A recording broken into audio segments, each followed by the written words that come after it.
Chapter 40. The carrion worm had emerged from the ground due to the earthquake.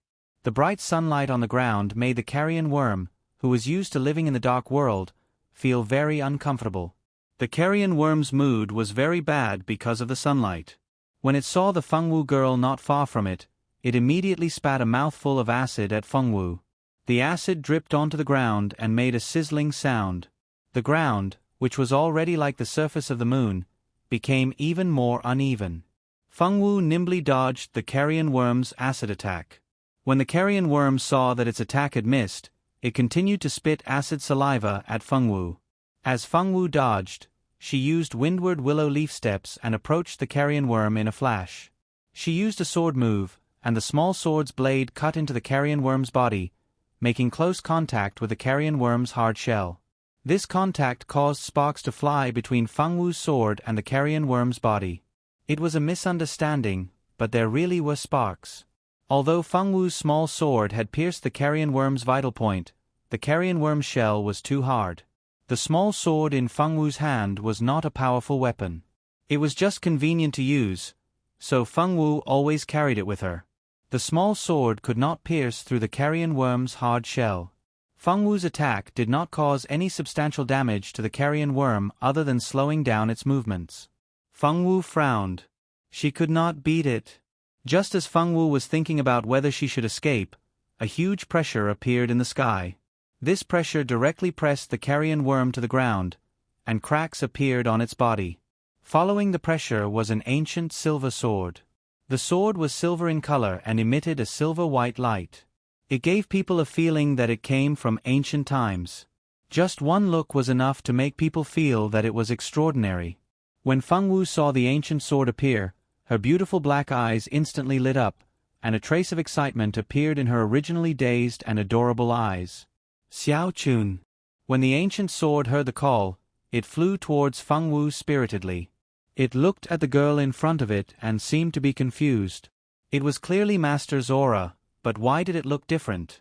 Although Gu Jian doubted that his master's appearance was different, he was certain that the girl in front of him was his master. Other than his master, no one else could give off such a comfortable aura. After confirming the identity of the girl in front of it, the ancient sword named Xiaochun flew to the girl's side. It intimately rubbed the girl's cheek, and the entire sword let out a cheerful sword cry. At this moment, outside the mirror world, the three invigilators looked at the mirror that had become blurry. They were a little anxious. Although the dean had said that the water mirror would return to normal soon, they couldn't see the candidates' performance. How were they going to grade them? Just as the invigilators were anxiously thinking of a way to repair the mirror once again transmitted an image. All the examinees appeared in the mirror again. The three invigilators wanted to find out who the owner of the divine sword was, but after checking all the examinees, they could not find anything strange. What was going on? The invigilators could not figure out what had happened. Many of the examinees could not figure out either. They clearly saw the silver light fall here. Why couldn't they find anything after searching for a long time? Who could have taken the treasure? At this moment, Irene was also searching for the item that fell from the sky. She had a feeling that it was the most precious treasure in the entire virtual world. If she could get it, she would definitely be able to turn the tables on Zicheng. Unfortunately, Irene and the other examinees did not find anything. Although she was lucky enough to find a magic book in a tree hole while searching for the item that fell from the sky, and the magic book's level was not low, she did not find the item that fell from the sky. Even if she found the magic book and confirmed that she had passed the entrance examination of the Notre Dame du Starlight, she did not feel very happy. Irene was very sure that in the original plot, there was definitely no such thing as a rare treasure falling from the sky. That meant that the item that fell from the sky did not belong to the original plot. In the novel, such items were peerless treasures. It was really a pity that she could not obtain them. Now, she could only hope that whoever obtained the item would not be the female lead. In this world, Zicheng was the female lead. Could it be that the heavens had discovered her existence as a transmigrated female supporting character, so they wanted to give the female lead an extra golden finger? Irene could not help but let her imagination run wild. Her greatest enemy now was Zicheng, so she definitely did not want Zicheng to have any more golden decrees. If that happened, she was afraid that she would have no chance of winning against Zicheng. Thinking of the original plot, Irene's tragic ending in the novel, she would never let herself become like that. Never.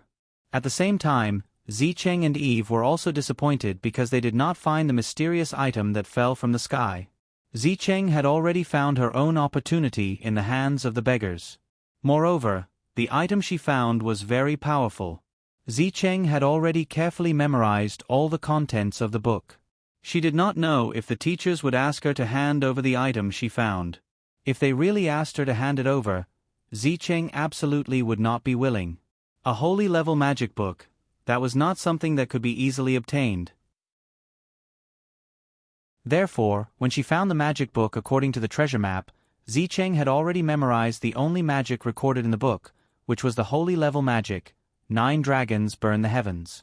Even if she could not understand the meaning of the magic in a short time, there was no harm in studying it slowly. Just as Zicheng memorized the magic incantation of the holy magic, a powerful body of energy suddenly appeared in the sky. Zicheng intuitively felt that it was a good item. Even the system on her body had notified her that it was a divine weapon. As for what kind of divine weapon it was, the system had not yet analyzed it. Knowing that it was a divine weapon, Zicheng was especially diligent in her search. However, in the end, she still returned empty-handed. Fortunately, she and Eve had already found the magic item. They were already destined to be accepted into the Notre Dame du Starlight. Although Zicheng was disappointed, she did not think too much like Irene. She was very curious about the owner of the divine weapon. However, there were too many candidates participating in the examination. To find the owner of the divine weapon among so many people, unless that person stood up and admitted it himself, it was simply impossible. Other than the 2 female leads, Zicheng and Irene, and the female supporting character who was preparing to counterattack, the other candidates who were also searching for the divine weapon were also cursing one after another. F***CK, who actually ran faster than me. I was originally at the foot of the mountain. When I saw that thing fall, I immediately went up the mountain to look for it. I still couldn't find it. Who is so lucky to run so fast? Who is it? Stand up and answer me. I promise I won't beat you to death. A man dressed as a swordsman shouted loudly while holding his sword. Chapter 41. On the side, there were some people who also came for the treasure. Although these people didn't know that it was a divine tool, and only regarded it as a kind of opportunity in the assessment, but the feeling of missing out on such an opportunity was still very annoying. Fortunately, these people didn't know that it was a divine tool, otherwise, there might be people who would vomit blood. At this time, where was Feng Wu who got the treasure that so many people wanted? At this time, Feng Wu had already gone down the mountain. With the help of Xiaochun, Feng Wu smoothly killed the devil insect, and also found the treasure chest hidden in the devil insect's body. That chest was most likely eaten by the devil insect as food, but because the chest was made of special pearl material, it was not digested by the devil insect. No wonder so many generations of librarians couldn't find the treasure. It turned out that the treasure had been eaten by the devil insect, so naturally no one could find it. Xiaochun had been taken into Feng Wu's Sea of Consciousness. Because Pure Sword was a divine sword that signed a soul contract with Feng Wu, so it could hide in Feng Wu's Sea of Consciousness. Xiaochun was a nickname given by Feng Wu. Its real name should be Pure Sword. Since before Feng Wu was born, Xiaochun had been neighbors with her master. Her master said that Xiaochun was a very magical sword, and no one in the world could pull it out from under the waterfall. If she could pull Xiaochun out, then Xiaochun would belong to her. When Pure Sword and her master became neighbors, she didn't know. She only knew that since she was conscious, she knew that under the waterfall not far from her and her master's residence, there was a silver sword. It was obviously washed by the water of the waterfall for so many years, but there was no trace of rust. When Feng Wu was 10 years old, her master asked her to pull out the sword, and she easily pulled out the sword. At that time, she remembered that her master looked at her with gratification and worry. Since he was 10 years old, Xiaochun had always been by her side. They ate and slept together, played together every day, and practiced swordsmanship together. Gradually, she found that Xiaochun could actually understand what she was saying. Although Xiaochun could not speak, she could feel that Xiaochun had his own thoughts. She happily told her master about her discovery. Her master told her that the pure sword in her hand was the purest treasure sword in the world. The person who had created this sword had used a pure heart to create the purest sword in the world. Only someone with a pure heart was qualified to become the owner of the pure sword. There were too many considerations in this world. The smarter the person, the more they would think. Since ancient times, there were many people with the talent of heaven who wanted to obtain the pure sword. However, they all failed. Afterwards, pure sword disappeared in the long river of time. People forgot that there was such a divine sword in the world. No one knew that pure sword ran to her master's mountain and became neighbors with her master. The pure sword was a sentient sword. It had its own consciousness and would choose a host that it liked. Fengwu was the second master of the pure sword. In other words, other than the person who created it, the pure sword had not recognized anyone as its master for thousands of years. Fengwu was the second master of the pure sword. Fengwu's mind was pure. She never had complicated thoughts. Her mind was very simple.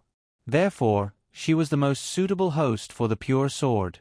This time, Fengwu did not know how she came here. She thought that she would never see Xiaochun again. She did not expect that Xiaochun would actually cut through time and space to find her. If Xiaochun could find her, did that mean that her master could also find her? Fengwu was looking forward to it. She was happy. She missed her master. After finding the treasure chest, Fengwu took it back to the library. She opened the treasure chest in front of the curator. The treasure that had not been found by several generations of curators was finally found by Fengwu. The old curator was very emotional. No matter who found it, the treasure map was finally proven to be real. As long as the treasure map was real, the old curator was already very happy. Fengwu was able to open the treasure chest in front of him. This made the old curator's impression of Fengwu increase. It was not easy to gain the old curator's friendliness. When the treasure chest was opened, there was only a tattered book lying inside. The old curator picked it up and took a look. He exclaimed, "Little girl, you're in luck. This is a divine tier sword skill." The old curator did not expect Fengwu's luck to be so good. She actually encountered a divine sword skill. Fengwu's eyes lit up. She was very satisfied with this sword skill. After finding the sword skill she needed, Fengwu was now certain that she could stay at Notre Dame du Starlight. Knowing this, Fengwu was in a good mood. The corners of her mouth curled up slightly. "Little girl, you'd better find a more ordinary sword skill.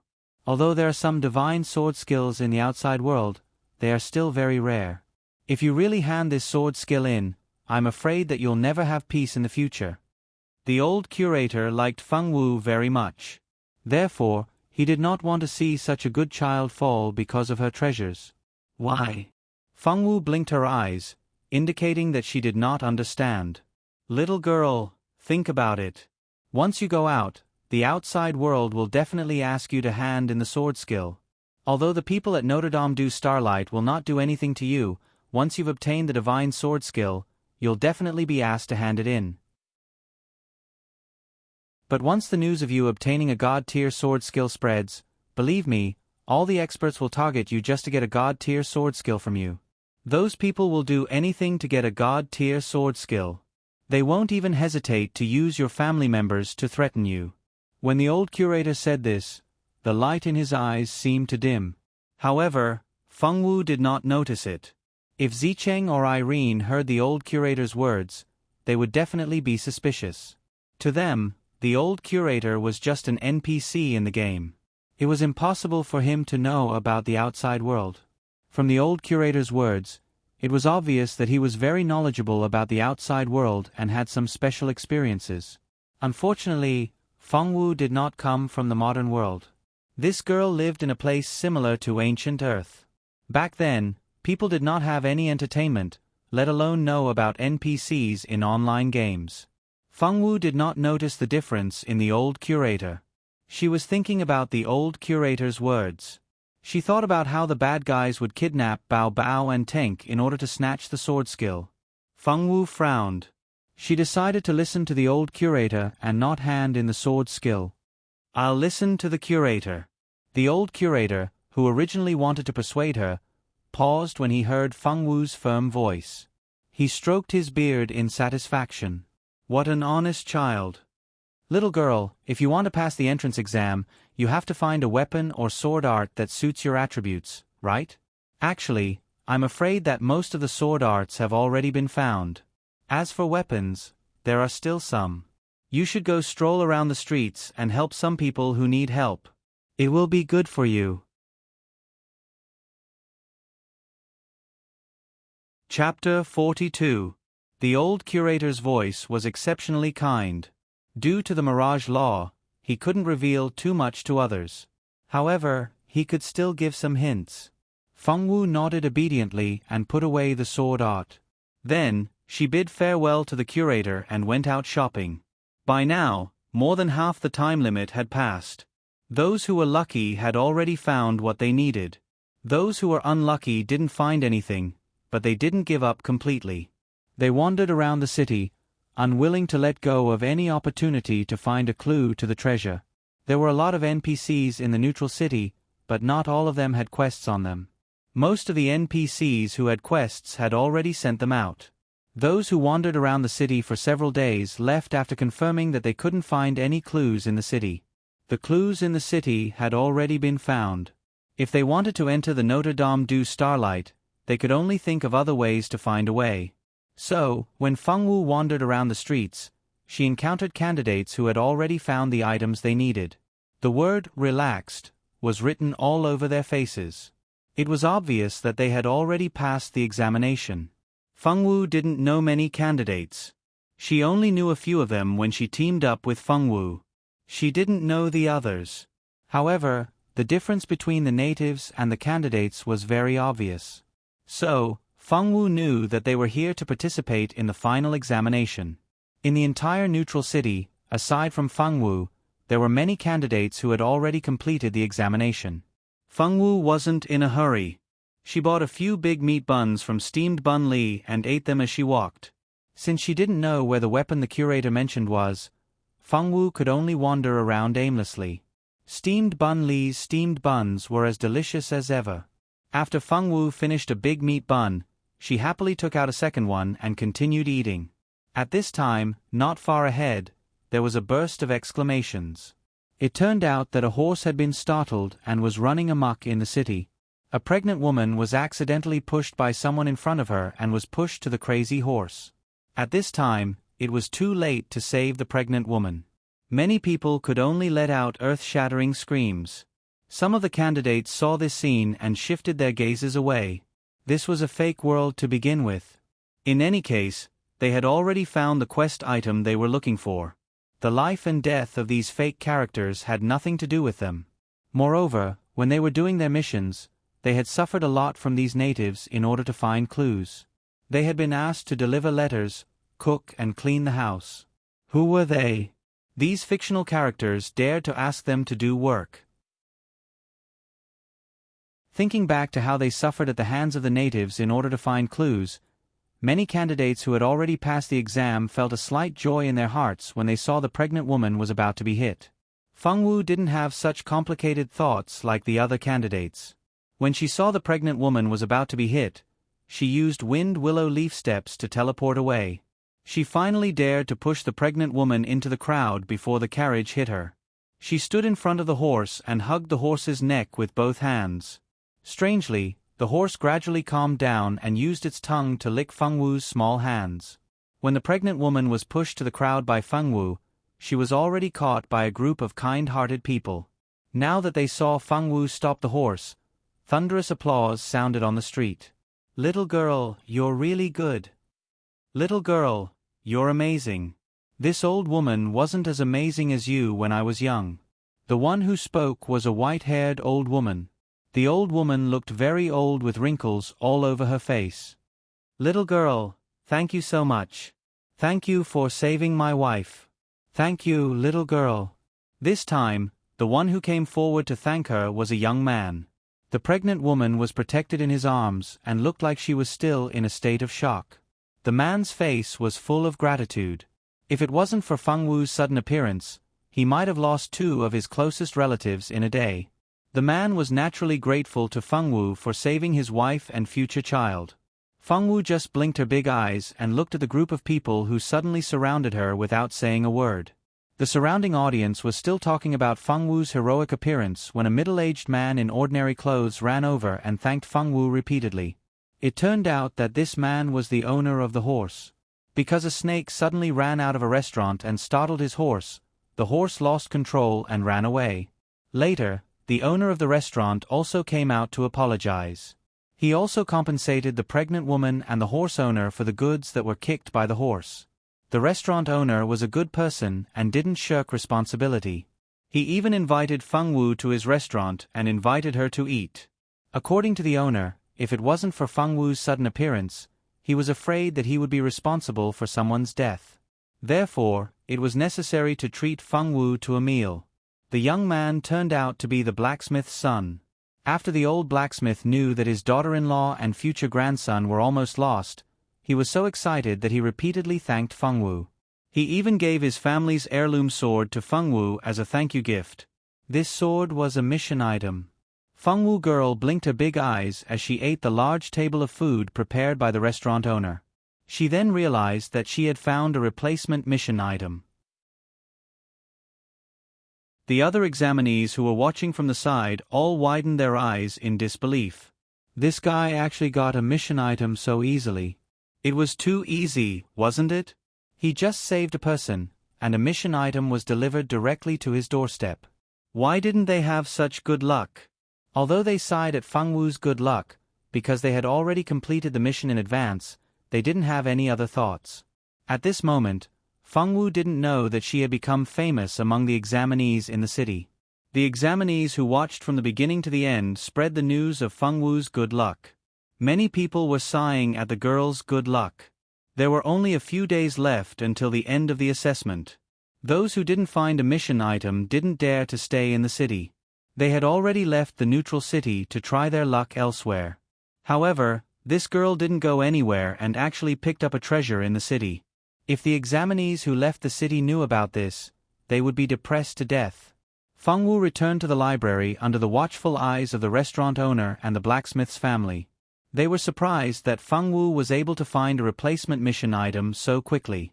The old manager was also shocked. This girl's luck wasn't too good. There were only 2 or 3 people who had a mission item in their hands. This girl actually casually walked around and found one.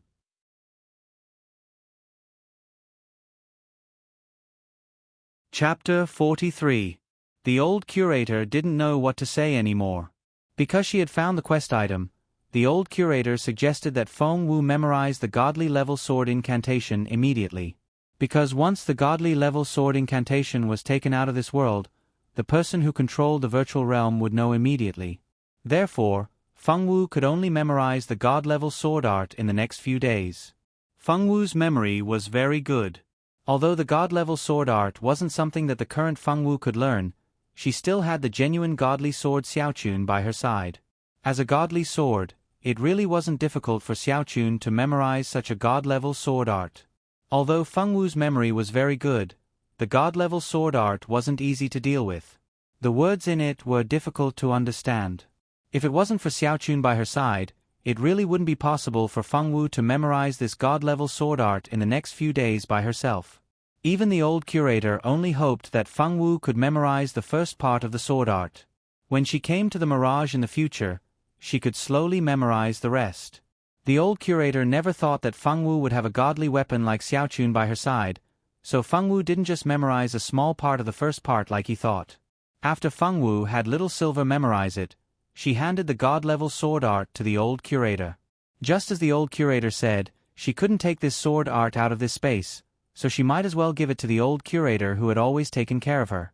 The old curator didn't refuse and said that he would help Feng Wu put away the sword art. He told her to look for him the next time she came. Unfortunately, Feng Wu didn't understand the old curator's meaning. As for whether the 2 of them would meet again, Fengwu really didn't know. Even if she was simple-minded, she could guess that this assessment space was a small world of its own. Even if she wanted to come back in the future, it would be very troublesome. After finding the magic sword that needed to be handed over, Fengwu's days were much better. She had been staying in the library for the past few days, reading many books. On the day the assessment ended, Fengwu was directly teleported away. Fortunately, she had bid farewell to Grandpa Curator. The place where Fengwu was sent to was not the outside world, but the seaside where they had first entered this world. All the participating students were already on the beach. Fengwu glanced around casually and saw that there was indeed a crowd of people standing on the beach.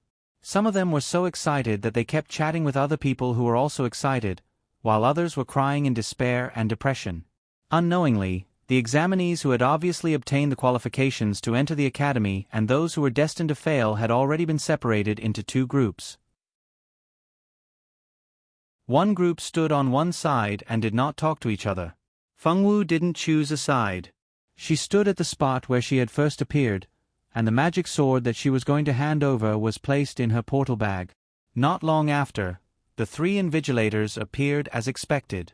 The three invigilators' figures were still so blurry that it was impossible to see what they looked like.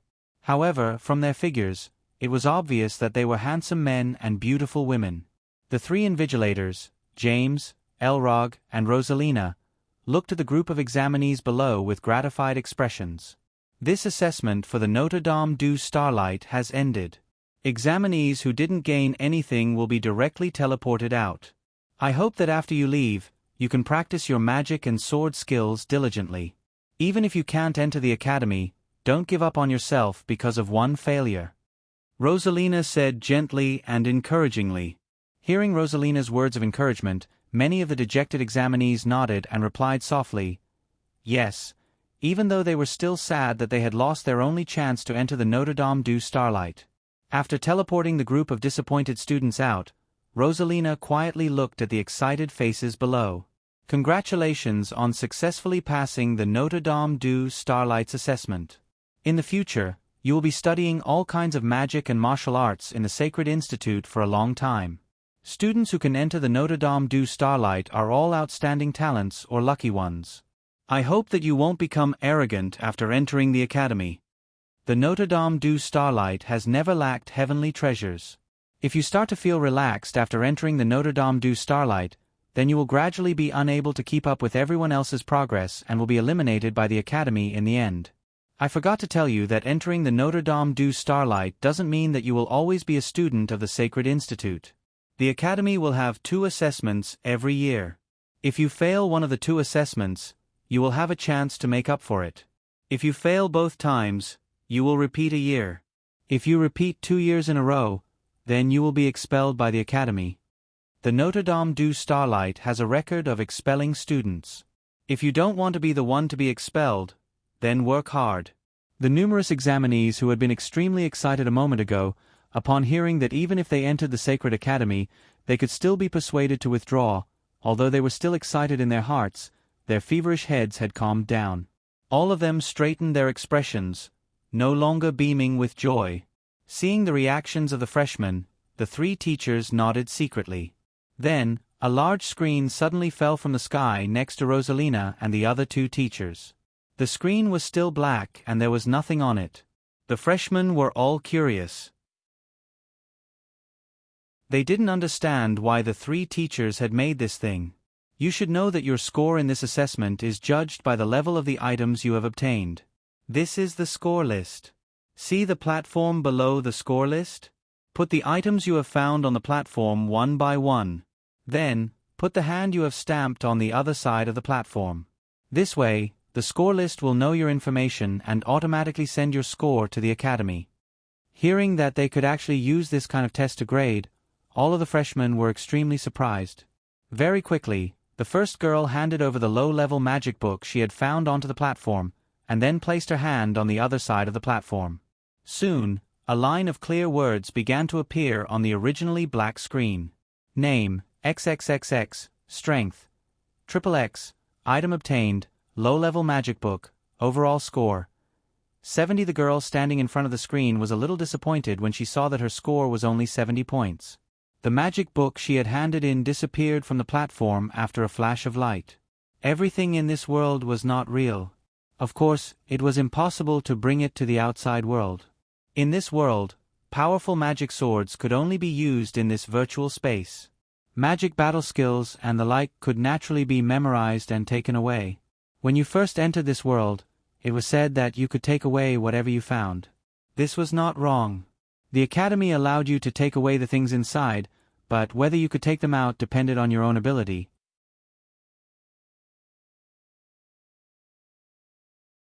Chapter 44. If they really thought that this magic book could be brought to the real world, then they could only cry themselves to death. Fortunately, there were many smart people in this world. After obtaining a magic book or a sword skill, many people would immediately memorize the contents of the book in their minds. Only by memorizing things in one's mind was the safest. Although the girl who went up for the first time was stunned when she saw the magic book disappear, because she had already memorized it, she didn't care very much. After frowning, she moved to the other side and let the people who hadn't scored yet come up to score. The remaining freshmen went up one by one to be evaluated. Feng Wu's position was in the middle. This was also because she stood in a good position and didn't get squeezed to the back. Because Feng Wu handed in a magic sword, an intermediate magic sword score wouldn't be very high. Moreover, Feng Wu's strength was very good, so her overall score reached a high score of 85 points. This kind of score was already very good at the current stage, because until now, there hadn't been a freshman who scored more than 90 points. In this position of 85 points, she was already in the top 10. Naturally, she attracted some people's attention. Of course, this was only the first half of the people who were evaluated. Among the people who were waiting for their scores, it was very likely that there would be heaven treasures who scored more than 90 points. There was no doubt about this. After Feng Wu finished evaluating the score, she stood to the side and watched the people behind her go up one by one to wait for their scores on the ranking board. After Feng Wu, many people passed by before it was finally Irene's turn. As a transmigrator, her luck might not be as good as the female lead of this world, Zicheng, but it was definitely not bad. Because she found an advanced magic book, Irene's score was as high as 95 points, which was the highest score so far. Even the three teachers looked at her with a lot of kindness. Because Irene got the highest score so far, naturally many people looked at her with envy and jealousy. Irene just pretended not to see it. She knew that her score couldn't be the highest. The female lead, Zicheng, was someone who obtained a holy level magic book. Perhaps the female lead was always the last to appear, so the female lead Zicheng and the supporting female lead Eve were naturally the last to appear. Eve happened to be standing in front of Zicheng. After the scoring, Eve's score reached 85, which was the same as Feng Wu's. Although this score was not bad, it was not outstanding after several heaven treasures who scored more than 90 points. Eve didn't say anything. She just snorted and stood aside, allowing Zicheng to step forward and wait for the final evaluation. When Zicheng placed the saint-level magic book on the table, even the three teachers were shocked. They didn't think that there would be such a lucky kid among the candidates this year. Zicheng's strength was already pretty good, and with the addition of the fact that he had found the holy level magic book, his score was as high as 98 points. Even though the score had not reached 100, after 95 points, it was not easy to increase 1 point. To be able to reach 98 points, one could already be considered a genius among geniuses. Oh my God! I thought that the boy who scored 96 points was already good enough. I didn't expect there to be someone even better. Why didn't I find the saint-level magic book? Why didn't I find an advanced magic book? There are so few who scored more than 90 points. There are only 10 in total. The Ministry of Magic and the Swordmaster Department each have 5, but the one with the highest score is still our Ministry of Magic. Although they were envious of others who scored higher than them, they still had a sense of collective honor. The Ministry of Magic and the Swordmaster Department had a certain competitive relationship. Every year, the Ministry of Magic or the Swordmaster Department would bet on who scored the highest. The school generally didn't care about this kind of behavior, as long as it didn't affect their daily practice. When everyone's results were out, the 3 teachers told them that school would start in 3 days, and they had to remember not to be late. After that, Feng Wu only felt her vision go black. When she opened her eyes again, she was still sleeping on the bed that Tian Yu and Ai had arranged for her. If it weren't for Xiao Chun in her dantian and the god-level sword technique in her mind, she would really think that it was a dream. After changing her clothes and going downstairs, Feng Wu felt very hungry. Ai, your assessment is over. I thought it would take a few more days. A juror was sitting at the dining table, eating the steak that he had just made. When he saw Feng Wu coming downstairs, he raised his eyebrows in surprise. Tank was more concerned about Feng Wu's results. When he saw Feng Wu coming downstairs, he immediately ran over and asked, "How did you do? Did you pass, Feng Wu?" I passed." She nodded. Looking at the delicious lunch in front of a juror, she was even hungrier. It was already lunchtime. She had stayed in the virtual space for more than a month, but in reality, she had only slept for a few days outside. During these few days, she had been receiving medicine from the Holy Court to maintain her body's nutritional needs. Otherwise, how could a normal person wake up without eating or drinking for a few days and nights? She would have starved to death long ago. Feng Wu, did the second round of the assessment take place in a dream? I heard from Big Brother Ajur that it was very magical. Can you tell me about it?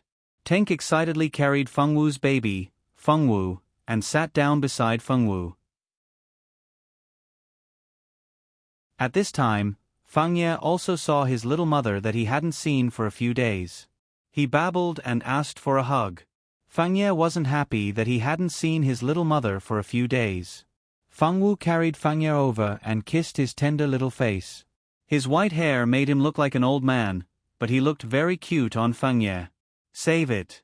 Don't you know that the contents of the second and third round of the entrance exam of the Notre Dame du Starlight are confidential? If Feng Wu tells you, she will be blacklisted by the Holy Court.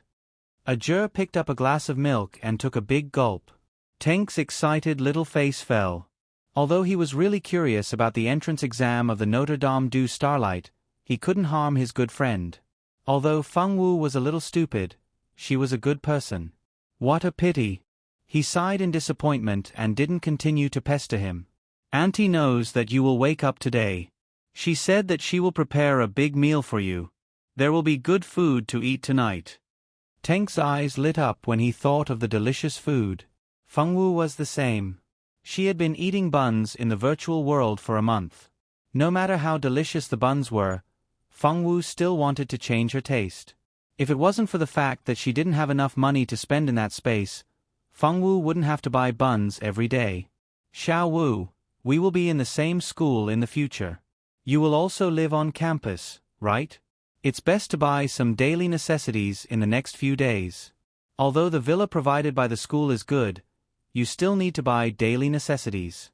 And the little guy in your arms, it's best to buy a magical beast that can take care of the child. A holy mother is good. Many nobles would choose a holy mother to protect and take care of their children. If they used a human nanny, they would be worried that the nanny was sent by the enemy.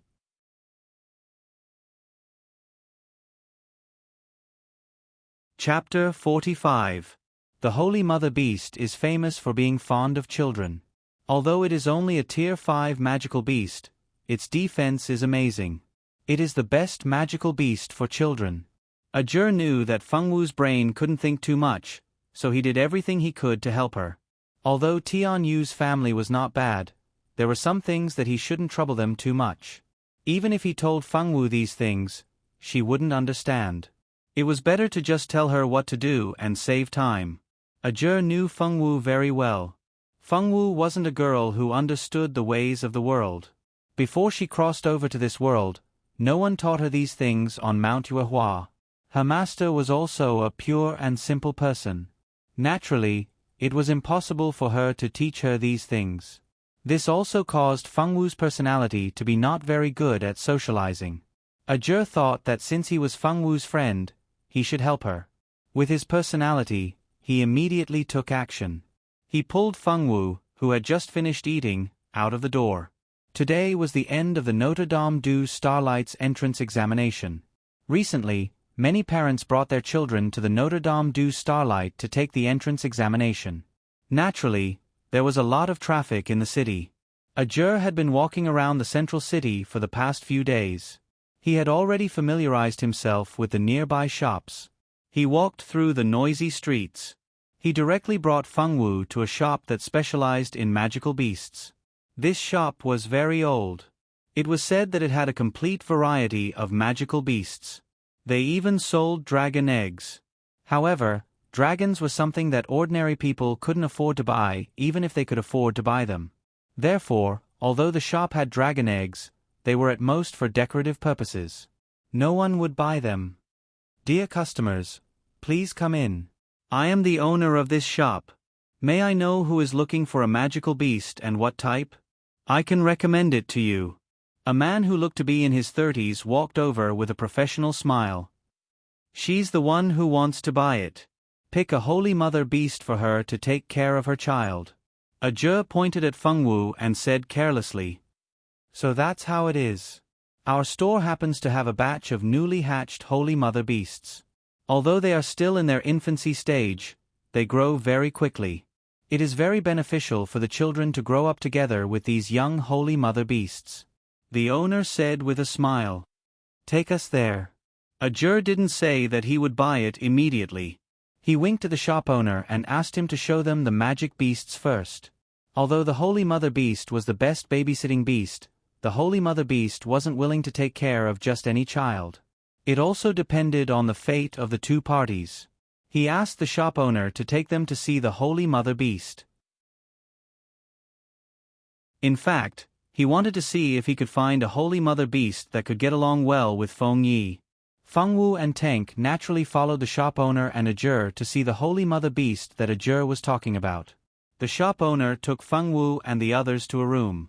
When they opened the door, they saw a medium-sized cage with 3 basketball-sized Holy Mother beasts. These Holy Mother beasts were white all over. Their eyes were the size of walnuts, their bodies were oval, and their hands and feet weren't long. In the middle of their stomachs, there was a pouch like a kangaroo. This pouch was specially used to hold children. Legend has it that the pouch of a Holy Mother beast was the best nursery for a child. When a child slept inside, not only would it nourish the body, it would also make the child immune to all kinds of diseases. It was very magical. When the 3 Holy Mother beasts heard that someone had come, they all blinked their big eyes and looked over. The 3 Holy Mother beasts already had some intelligence. They seemed to know that a friend might be leaving this place today. The Holy Mother beast was a kind of magical beast with a very soft heart. When they thought of leaving a friend, they naturally wouldn't be willing. But when Fengwu approached with Little Bun, one of the 3 Holy Mother beasts suddenly became very excited. She began to wave at Little Yi, who was in Fengwu's arms. Ajur raised an eyebrow at the sight of the Holy Mother beast. He pointed at it and said, "That's it. How much is it?" "The Holy Mother beast's price is 50,000 gold coins." The shop owner smiled even more happily. After all, Ajur didn't look like he was lacking in money. "Card." Ajur flipped his hand, and a black crystal card appeared in his hand. This time, the owner's smile became more respectful. Those who could take out a black crystal card weren't ordinary people. This young man in front of him must be a noble with power and influence. Ajur immediately took out 50,000 gold coins. Tank felt that his little heart was about to explode. 50,000 gold coins. It wasn't 5, it wasn't 5, it wasn't 5, it wasn't 5, it was 50,000 gold coins. Thinking that there was someone who could casually take out 50,000 gold coins, he felt that it was inconceivable. So expensive. Fengwu frowned. "That's enough to buy a lot of food. I'm giving it to you. Don't think about returning it to me. We are friends. This young master doesn't lack this little bit of money." "Okay." Fengwu nodded obediently. Ajur suspected that this little girl didn't even know that there was a word in this world called borrowing. He didn't want to teach Fengwu these things. Fengwu didn't need to know too much. It wasn't like he didn't have poor friends in the past. At that time, his generosity was seen as looking down on him. Ajur didn't want Fengwu to treat him like that, so he didn't want to teach Fengwu these things at all. After buying the Holy Mother Beast, Ajur immediately made the Holy Mother Beast recognize Feng Yi as its master. From then on, the Holy Mother Beast would be Feng Ye's nanny beast. It could hide in Feng Ye's warcraft space at any time and take care of Feng Yi. As long as he bought some magic cores for the little guy to absorb, it would be very easy for it to grow up. At this time, the little Holy Mother Beast had already entered Feng Ye's warcraft space. Fengwu and Tank were still in the shop looking at the magic beast eggs and magic beasts for sale from time to time. Since they had just made a big deal, the shop owner didn't mind them strolling around the shop. Most importantly, the person who paid the bill had a black crystal card. If he liked a magic beast in the shop, it couldn't be better. Because of this, he was very happy to let Fengwu and the others stay. Wow, Big Brother Ajur, look, there is a giant dragon for sale here. It's a dragon. In the hearts of ordinary people, dragons were definitely mysterious and powerful. Tank didn't expect to see a dragon egg for sale in the shop. TSK, don't make a fuss about nothing. Dragons are indeed very powerful, but that doesn't mean that their eggs are difficult to obtain. Dragons are creatures that only care about their reproduction, not their rearing. They go into heat wherever they go, and usually find a hidden place to lay their eggs. They don't care if they can hatch or not.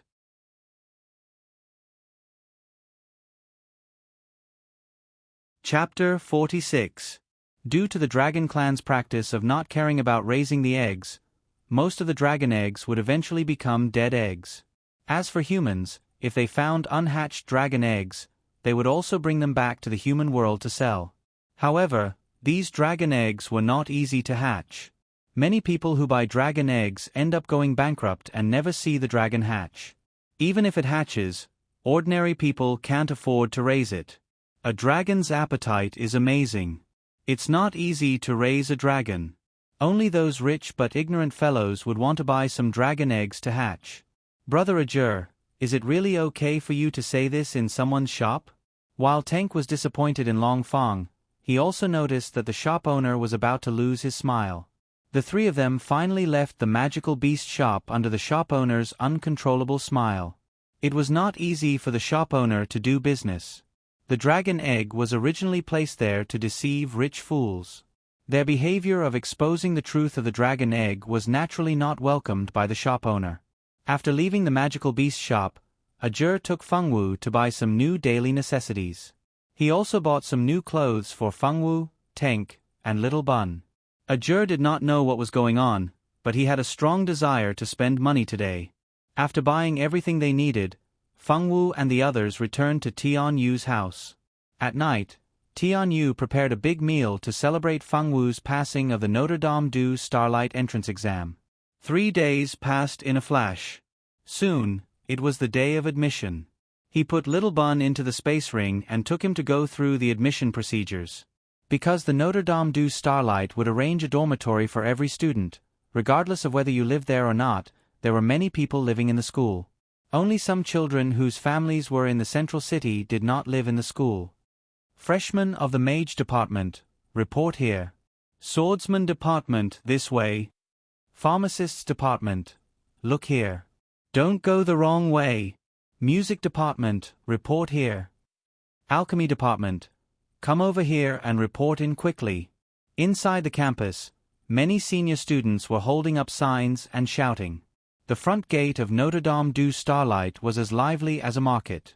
Fengwu and Ajur were not from the same department. Ajur was from the Mage Department while Fengwu was from the Swordmaster Department. The two of them had to queue up separately after entering the school. The Swordmaster Department and the Law Department were the two departments with the largest number of students in the entire academy. Of course, there would be more than 1 or 2 seniors and teachers handling the registration procedures. There were 5 or 6 tables, and there was a long line in front of each table. Fengwu obediently chose a line and lined up. What's his name? Xiong Yi. Give me your hand.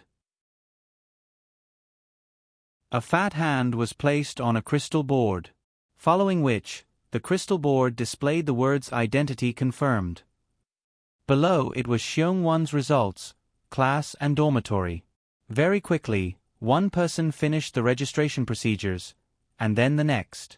When it was Feng Wu's turn, she pressed her hand on the crystal board, and all the information was displayed. After receiving the dormitory key and uniform, as well as the emblem of the Holy Court, her registration procedures were completed. Feng Wu placed the uniform and other things into her space ring. Then, she followed the directions given by the senior at the registration area to find the dormitory she would be living in for the next few years. The conditions of the Notre Dame du Starlight dormitory were very good. Every 4 students were arranged in a row to live in a small villa. The living facilities in the villa were complete, and the house was exquisitely decorated. After all, those who were able to study at the Notre Dame du Starlight were all geniuses. In terms of living conditions, they naturally had to provide better living conditions. Every villa had a number. Feng Wu's dormitory was number 302. She took the key, opened the door, and directly entered the house. The house was very quiet. It seemed that the other students had not arrived yet. Feng Wu blinked and directly went up to the second floor. There were 4 rooms on the second floor. There was a nameplate on the door of each room. It seemed that the rooms had already been allocated. Naturally, she had already received the room key at the registration area. Using the key to open the door to her room, Feng Wu entered the room. The room was very big, and there was a large balcony. There was also a separate bathroom and a walk-in room. Feng Wu took out some clothes from the space ring and hung them in the walk-in room. She also hung the school uniform in the walk-in room. She also hung the new quilt that she had bought and placed the crib in the room. This crib was newly bought by Feng Wu 2 days ago. Because the school could not prepare a crib for Feng Wu, Ajur dragged Feng Wu out to buy a beautiful one. The crib that Ajur bought had insect repellent and some defensive properties. The price of the crib was not cheap. Feng Wu had no objection to Ajur spending money to buy things for her. Although Tank felt that it was not good to let Ajur spend money, Feng Wu did not understand why. Sigh, this girl really did not know the ways of the world. This made Tank very worried that one day, Ajur and Feng Wu would not be friends. What would he do if Feng Wu returned the money? Feng Wu bought a lot of things these 2 days. They were all brought by Ajur, Tianyue and his wife. Feng Wu did not know much about what to buy. Fortunately, she still had the ability to take care of herself. Otherwise, who would be assured to let her live outside alone? In fact, Feng Wu was not as naive as they thought. Before transmigrating, although it was Feng Wu's master who brought her down the mountain to buy things, when they were on the mountain, other than cooking, Feng Wu also did a lot of other things, including cleaning and washing. After tidying up her room, Feng Wu released Little Bun from the interspatial ring. Feng Wu's interspatial ring could store life, but Little Bun did not like to stay inside. Little Bun would be afraid in dark places. This time, because of the registration, Feng Wu had to put Little Bun in the interspatial ring. Fortunately, the Holy Mother Beast that she bought 2 days ago had grown up. This Holy Mother Beast only needed enough magical beast cores for it to absorb. It grew very quickly. In just 2 days, the little Holy Mother Beast had grown several times. 3 days ago, it was only the size of a basketball. 3 days later, it was already as tall as Feng Wu's waist. This Holy Mother Beast had already recognized Little Bun as its master. Little Bun was now under the care of the Holy Mother Beast. The little nanny Tank finally retired. Because she no longer had to take care of the child, Tank was so happy that she bought a big box of candies for Ajur to eat. Ajur ate 2 candies as a gesture and then gave the whole box to Feng Wu. Yeah. The baby was hungry. Little Bun's black grape-like eyes stared at the Holy Mother Beast that Feng Wu named Little White. Because of the relationship, the Holy Mother Beast could easily know what Little Bun was thinking. When Little Bun said that he was hungry, she had already come out with the milk bottle. The milk bottle had always been in the bag on Holy Mother Beast's stomach.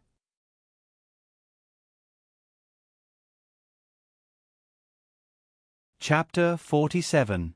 Other than being used to coax the baby to sleep, it was also a space pocket that could store many things. Now that Feng Wu's milk bottle and diapers had been moved to Little White's space pocket, Feng Wu's space ring only needed to store her own things. Feng Wu felt hungry after Feng Ye finished drinking milk. Fortunately, she had stored many delicious foods in her space ring these 2 days. She casually took out a drumstick and started eating. The sunlight shone in from the window, filling the room with the aroma of drumstick.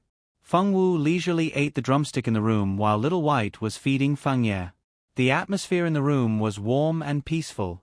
In this peaceful moment, there was a series of rhythmic knocks on the door. Feng Wu grabbed the drumstick and went to open the door. When she opened the door, the milk-haired girl, Annika, who was smiling sweetly, saw Feng Wu holding a drumstick and her smile froze. Then, her smile blossomed again. "Hello, you must be Feng Wu. I'm Annika, a new student like you. I'm from the mage department. What about you?" Annika was a very beautiful girl. She had milk-colored hair, eyes of the same color, snow-white skin, a height of 170 centimeters, and a devilish figure. It was just that her breasts weren't very plump. She was a flat-chested beauty just like Feng Wu. Annika looked at her roommate and found that this girl's breasts were the same as hers. This made her have a better impression of Feng Wu. Because of Annika's figure, she was often disliked by her sisters. Now that she finally saw a flat-chested girl like her, she naturally wanted to befriend her. "I'm Feng Wu from the Swordmaster Department." Feng Wu remembered Tank saying that after other people introduced themselves, she should also introduce herself. It was polite. "Our roommates in the same dormitory are all here. Why don't we go out and have a good meal together? I heard that the canteen of the Saint Academy is very good. We can try it together." Annika didn't mind Feng Wu's cold attitude. Although they didn't talk much, she could tell from Feng Wu's clear eyes that she was a very simple girl. Therefore, Annika didn't dislike Feng Wu. Feng Wu blinked and finally nodded. "Xiaobai, take good care of the baby." Feng Wu turned around and called out to Little White. Little White waved its hand in a very human-like manner, indicating that it heard her and would take good care of its little master. Annika stared at the baby, who was as cute as an angel on the bed. Because she was talking to Feng Wu just now, she didn't notice the situation in Feng Wu's room until Feng Wu turned around to talk to her. "Why is there a baby here?" Annika exclaimed. She really couldn't believe that someone would raise a child in the dormitory. Most people raised pets, right? Even animals weren't allowed in the dormitory. No one dared to raise a child in the dormitory. "This is my baby." Feng Wu tilted her head calmly. She didn't understand why these people had such strange expressions when they saw Xiao Yi. Xiao Yi was clearly very cute. Annika was shocked. Could it be that it was what she understood? Or was there something wrong with her understanding? "You adopted him?" "Yes, that must be it." Feng Wu must have picked up a child out of kindness to raise.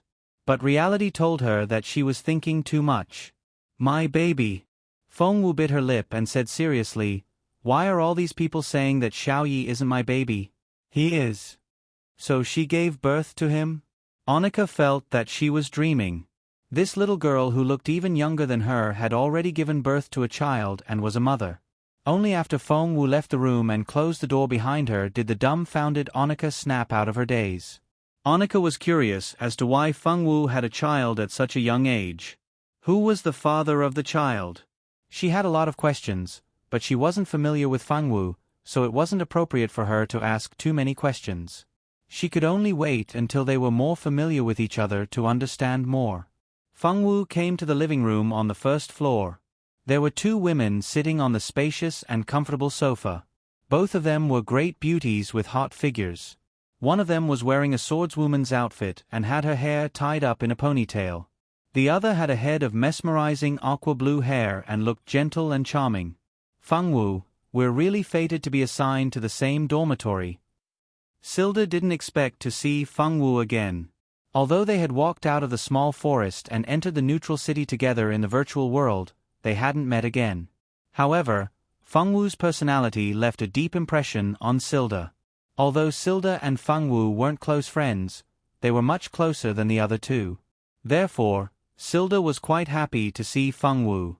On the other hand, the blue-haired woman frowned slightly, but she didn't say anything. She seemed to be very calm. Silda, do you know Fengwu? Annika was still thinking about Fengwu's child. When she realized that Fengwu and Silda knew each other, she asked. We know each other. During the virtual world assessment, we formed a team and went to the neutral city together. I didn't expect to have Fengwu as my roommate, Silda said with a smile. You two are really fated. By the way, Rika, you don't know Fengwu yet, right? She's also from the swordsman department like Silda. She's our roommate, Annika winked playfully. Rika smiled gently. Hello, Fengwu. Nice to meet you. Hello. Fengwu didn't smile. She pursed her lips and replied faintly. Rika wasn't happy with Annika's cold response. However, she didn't say anything. Perhaps it was her first day of registration and she didn't want any rumors to spread. Alright, since everyone knows each other, let's go eat. I'm hungry. Annika rubbed her stomach cutely as if her stomach was really growling. Silda patted her shoulder. Alright, let's go. I've heard that the food in Notre Dame du Starlight's restaurant isn't bad and the prices aren't expensive. You can try it later. The four girls locked the door and headed for the dining hall. Along the way, Annika spoke from time to time. Rika and Silda naturally chatted with her. Although they didn't ignore Fengwu, they also realized that Fengwu didn't like chatting that much. They didn't deliberately drag her into a conversation. Fengwu, of course, didn't care if anyone chatted with her. She and Ajur had agreed to meet at the restaurant. She just didn't know if Ajur had arrived yet. The dormitory wasn't far from the restaurant. The restaurant had 3 floors. The first floor was for year 123, the second floor was for year 4567, and the last floor was for year 10 students. On the third floor, one could enjoy the best delicacies at the same price as the first and second floors. The year 1 champion also had the privilege to eat and drink.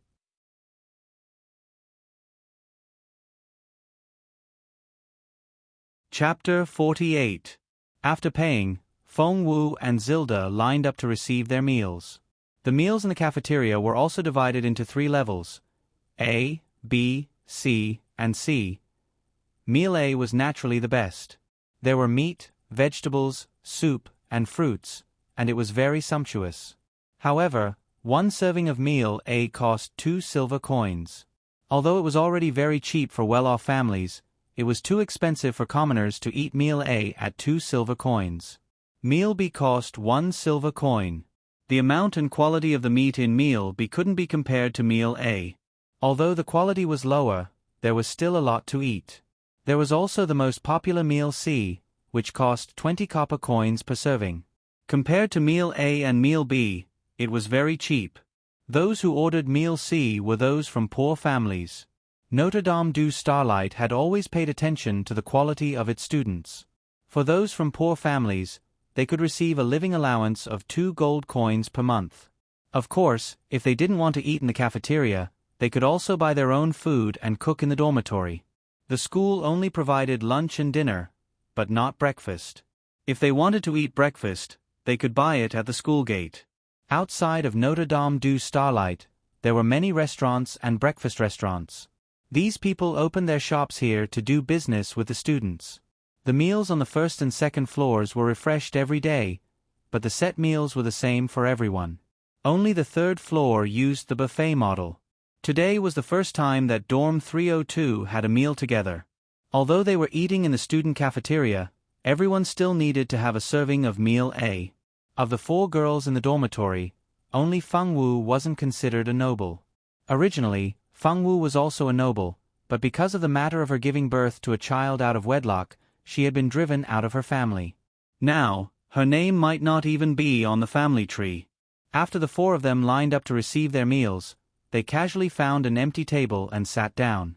Right now, most of the people in the cafeteria were seniors. Fengwu and the others hadn't changed into their school uniforms yet, so they were quite conspicuous on the first floor. Of course, there were many other freshmen who hadn't changed into their school uniforms yet. Although they were quite conspicuous without their uniforms, they didn't attract too much attention. Did you hear? Freshmen have to earn their own living expenses for a year. The school will only give us 2 gold coins per month. We also have to find jobs in the city and then have the boss of the restaurant we work for give us a grade. If our grades are too low, we will have to continue working for the second year. I really don't understand why the Sacred Academy arranged this. We are here to study, not to find a job. Annika cut a small piece of steak. She felt terrible when she thought of the hard work for the next year. I heard about it too. I heard that it's a tradition. Every year's freshmen go through this. However, we don't have to work for a year. As long as we can earn a year's worth of living expenses, we don't have to work for the rest of the year. All we have to do is to attend classes. She was a swordsman, so she could register in the Swordsman Association and then accept missions to earn gold coins. Unlike mages, whose strength was generally lower in the early stages, it would be more difficult for mages to earn money by themselves if they wanted to do so. It's just a year's worth of living expenses. We can earn it very quickly. Rika smiled nonchalantly. She didn't care about that year's worth of living expenses at all. The 3 girls couldn't be blamed for thinking that it was easy to earn money. They were all noble girls and usually had a lot of pocket money. Usually, they just needed to ask for it from their families. As the spoiled children of their families, sometimes they didn't even need to ask for it. The elders in their families would take the initiative to give it to them. This was why these girls didn't know how hard it was to earn money. Fengwu didn't like to talk while eating. She was busy stuffing food into her mouth. She ate very quickly, which naturally attracted the attention of the other 3. But Silda didn't think much of it. Swordsmen had always been straightforward and didn't pay much attention to these things. Annika had already seen Fengwu eat a drumstick, so she didn't care about how fast she ate. Only Rika lowered her head slightly to hide the contempt in her eyes. These commoners were really uneducated. Although she didn't like Fengwu's vulgar behavior, she didn't want to be too unfriendly since they had just met. So, she didn't argue with Fengwu. Living with a commoner really made her uncomfortable. Thinking of this, an idea flashed through Rika's mind. But now wasn't the time to implement it. Fengwu, you eat so quickly. Silda looked at the empty plate in front of Fengwu with interest. He really didn't know how such a small stomach could eat so much. Yes, I'm hungry. Fengwu pursed her lips and opened her big black eyes. Her voice sounded silly and cute. Just as Annika was about to say something, someone walked over to them with a large plate of food. The person walked over and sat down. Rika was a little unhappy. There was clearly an empty seat. Why did this person have to sit with them? Although she wasn't too happy, Rika didn't choose to quarrel with the person who had just sat down in order to maintain her image. Being a magician was a noble and elegant profession. She couldn't let these rude and unmannered people take over. Xiao Wu, I've been looking for you for a long time. You're too slow. Ajie didn't care if there was anyone nearby. He was only here to look for Fengwu. The others had nothing to do with him. Fengwu was in a good mood when she saw Ajie. Her big eyes narrowed happily, and the corner of her mouth turned up in a faint smile. There were 4 of them at the table. Annika and Rika sat together, while Silda and Fengwu sat together. Ajie naturally sat beside Fengwu since he was here to look for Fengwu. I didn't see you. A trace of grievance flashed through the girl's eyes. She looked like a cute little bunny. Ajie's hand itched to ruffle the girl's smooth black hair. It felt good to the touch, just like his cousin's silver Gila. He stroked it a few more times before stopping. This is the food I brought down from the 3rd floor. I'll give you half. You have such a big appetite. How can you be full in one meal? He generously gave half of his food to Fengwu. Although he didn't want to admit it, Fengwu really did have a big appetite. As a man, it wasn't good to be compared to a girl in terms of food. You can go up to the 3rd floor? Are you a senior in the upper grade? Annika had thought that this boy was also a freshman and was Fengwu's friend.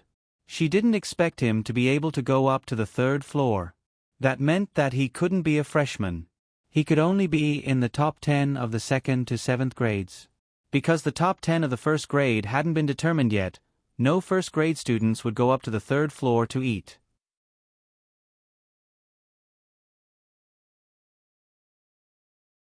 Chapter 49. Rika, who hadn't thought much of it at first, suddenly realized something when she heard the words third floor. Her eyes, which were originally not intending to look at the third floor, subtly moved over. Next to Fengwu sat a young man in a fiery red magician's robe. The young man's facial features were exquisite and beautiful.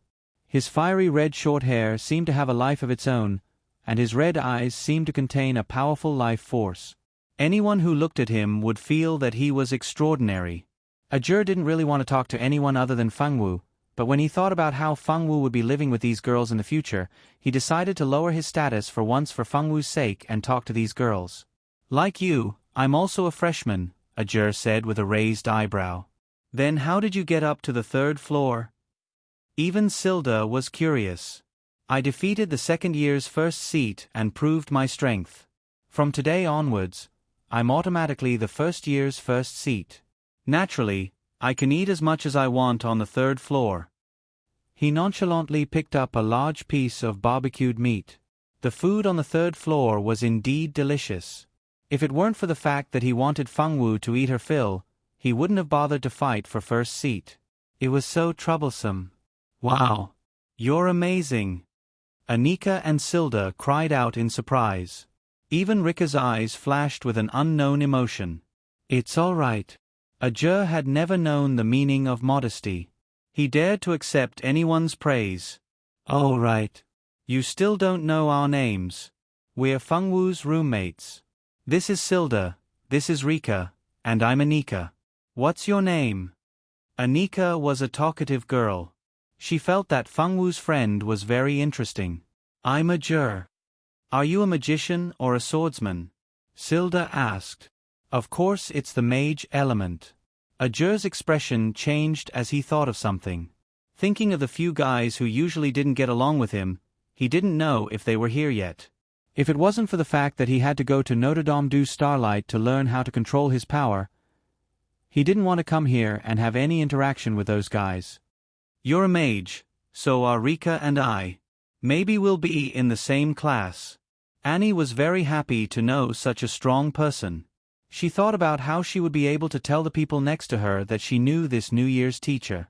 She would be able to gain a lot of faith then. You're right. We'll all be in the same faction in the future, so please take care of me. Rika smiled, and her smile was filled with the confidence of a noble girl. Ajur didn't have any feelings towards Fengwu's roommates. As long as they didn't harm Fengwu, everything else was fine. If we're really in the same class, I'll definitely take care of you. Who would want to be in the same class as you? From the moment he entered the school, he was destined to not be in the normal class. Those who could be in the same class as him were the top 30 freshmen. Fengwu's two roommates were obviously not in this list. Ajur had never liked women. Although he was a little more amiable to these girls for Fengwu's sake, it couldn't hide the fact that he didn't like women. If he were to be in the same class as them, he would be annoyed to death. Fengwu didn't say anything. She was eating the food Ajur gave her. The food on the third floor tasted much better than the first floor. Moreover, it was rich in mana. Fengwu was very satisfied with the food on the third floor. After eating, Ajur didn't stay with Fengwu. After bidding farewell to Fengwu, he returned to his dorm alone. Fengwu and the others naturally returned to room 302 together.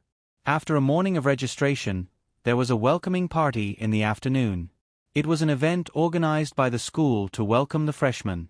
The welcoming party didn't have any meaning. It was mainly a speech by the school's leaders. Then, the senior representative would come out to welcome the juniors. Then, the freshman representative would give a speech. This freshman representative, needless to say, was definitely Zicheng, who got the holy magic book and entered the school first. After attending the welcoming party, Fengwu's new life could be considered to have begun. She kissed her baby and fell asleep sweetly. Classes would start tomorrow. The night passed. Facing the morning sun, Fengwu woke up to little Baozi crying. Not long after little Bowsy started crying, he was held in Little White's arms. Little White skillfully changed Little Bowsy's diaper and then fed him milk. Little White always seemed to have an inexhaustible supply of spiritual milk. Little Bowsy liked to drink it very much. Because Little Bowsy found his favorite source of milk, Fengwu finally didn't have to feed Little Bowsy milk anymore. After getting up and washing up, she changed into the school uniform. She combed her hair and let it down to her waist. Then, she put on a beautiful pink crystal hair clip. A cute little black-haired loli appeared in the mirror. Finally, she put on the school emblem and finally took care of herself. The school didn't provide breakfast, so Little White had already made a delicious breakfast in the kitchen before Fengwu woke up. There was meat porridge, omelets, fried noodles, and youtiao. There was also spiritual milk that she didn't know where it came from. She didn't know if it was the same as what Little Bowsy drank. Fengwu tidied herself up and made the bed. Then, she brought Little White and Little Bowsy downstairs to eat breakfast. There was no one downstairs, probably because no one had woken up yet. Fengwu had a habit of waking up early when she was at Mount Yuehua. In addition, Little Bowsy needed to drink milk every morning, so he would naturally wake up when it was time. After going downstairs, she casually pulled out a chair and sat at the dining table. Little White diligently helped Fengwu fill a big bowl with porridge. Then, he carried Little Bowsy and sat on the sofa to play with him. Fengwu was very satisfied with Little White. Not only did he know how to take care of children, he also knew how to cook. He was as good as Auntie Lien. Because of Little White's ability, Fengwu liked Little White more and more. Ha!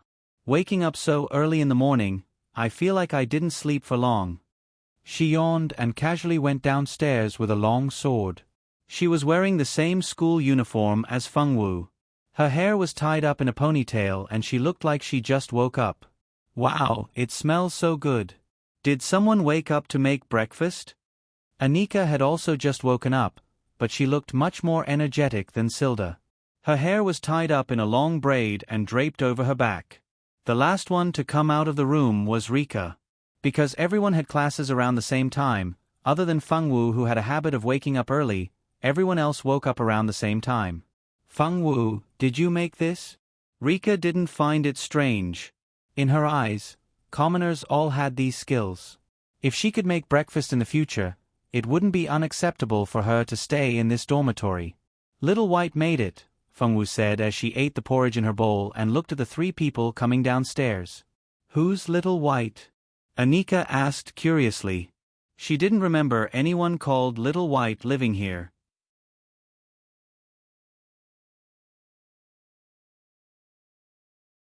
Chapter 50.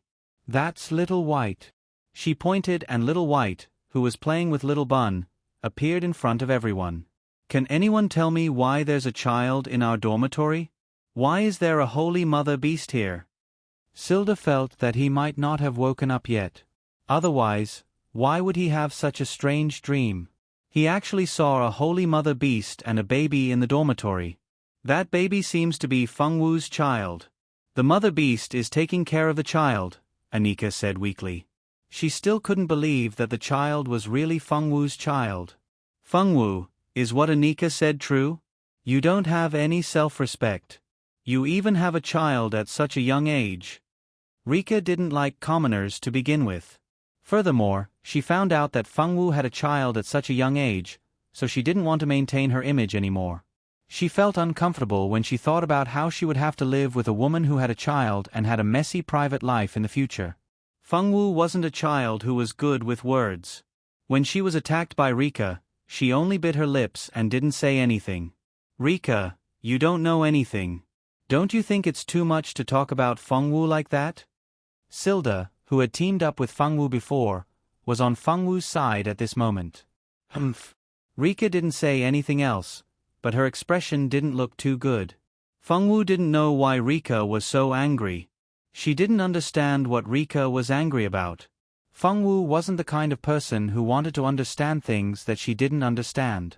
Since she couldn't figure it out, she stopped thinking about it and ate her breakfast in silence. Fengwu's breakfast was naturally prepared according to Fengwu's appetite. She didn't prepare a portion for the other 3 people in the dormitory. After all, Fengwu was his master's mother. Little White felt that his little master loved his little mother a lot. Little White thought that it was fine for him to take care of her, but he didn't want to take care of others. "Let's go out for breakfast. I'm so hungry. Let's go." Annika had wanted to ask if Fengwu had any extra breakfast so that she could have some as well, but seeing Rika's attitude, she naturally didn't say anything. After Rika left, Silda pursed his lips. "Fengwu, why didn't you reply to Rika just now? She's so mean, you can't bear it. This Notre Dame du Starlight is not a paradise without disputes. You have to learn to protect yourself." Silda didn't want Fengwu to get hurt. Although she had only teamed up with Fengwu for a few days, she had a deep impression of the girl's naivety. "Okay, got it." Fengwu could feel Silda's kindness. She nodded and continued eating. Silda sighed, told her not to be late, and went out to buy breakfast. Fengwu was the only one left in the dorm to eat breakfast in silence. Fengwu didn't really care about eating alone. For a foodie like her, it was fine as long as there was something to eat. Although Fengwu was naive, it didn't mean that she couldn't feel the malice of others. That Rika didn't like her. Fengwu didn't know why Rika hated her, but she didn't care. After breakfast, Fengwu asked Little White to take care of Little Bun and went to class. Fengwu was a freshman in the swordsmanship department. The department and the mage department didn't teach in the same area. After asking a few seniors who were passing by, she finally found the place where the first-year classes were held. After entering the classroom, Fengwu casually found a seat and sat down. Swordsmen were used to holding their weapons, but Fengwu was empty-handed. She didn't look like a swordsmanship student at all. If she wasn't wearing the swordsmanship department's uniform, people would have thought that she was a mage. Fengwu was holding nothing in her hands. She was petite and cute, so she immediately attracted the attention of many boys. Some of them even whistled at her. Fengwu sat down without a change in her expression. Then, she stared at the blackboard without moving. Originally, there were some boys who were secretly looking at her. However, after sitting down for a few minutes, the girl didn't move at all except blinking her eyes a few times. This was too strange. What was there to look at on the blackboard? Most of the girls in the swordsmanship department were straightforward. Very few delicate girls would enter the swordsmanship department. Those delicate girls who couldn't enter the mage department would definitely choose to enter the medicine department or the apothecary department. Of course, there were more students in the medicine department than the apothecary department. After all, the apothecary department was a department that burned money. Ordinary poor people couldn't afford to study there, unless they were heaven-defying and the school subsidized their tuition fees. It was rare to see a girl as cute and delicate as Fengwu in the same class. Most girls' personalities were similar to men's. Therefore, it was difficult for a girl like Fengwu, who was as cute as a little doll, not to attract attention. Fengwu turned a blind eye to the gazes around her. She kept staring at the blackboard. No one knew what she was thinking. It wasn't until Silda finished his breakfast and entered the classroom that he saw his classmates. Although he didn't know them, he still greeted them generously. Silda also found 2 acquaintances in the class, Hans and Bernard. Both of them had teamed up with Fengwu during the final assessment. They had also noticed Fengwu earlier. However, since Fengwu had been staring at the blackboard, they didn't want to disturb her. What if she was thinking about something important? It wouldn't be good to disturb her.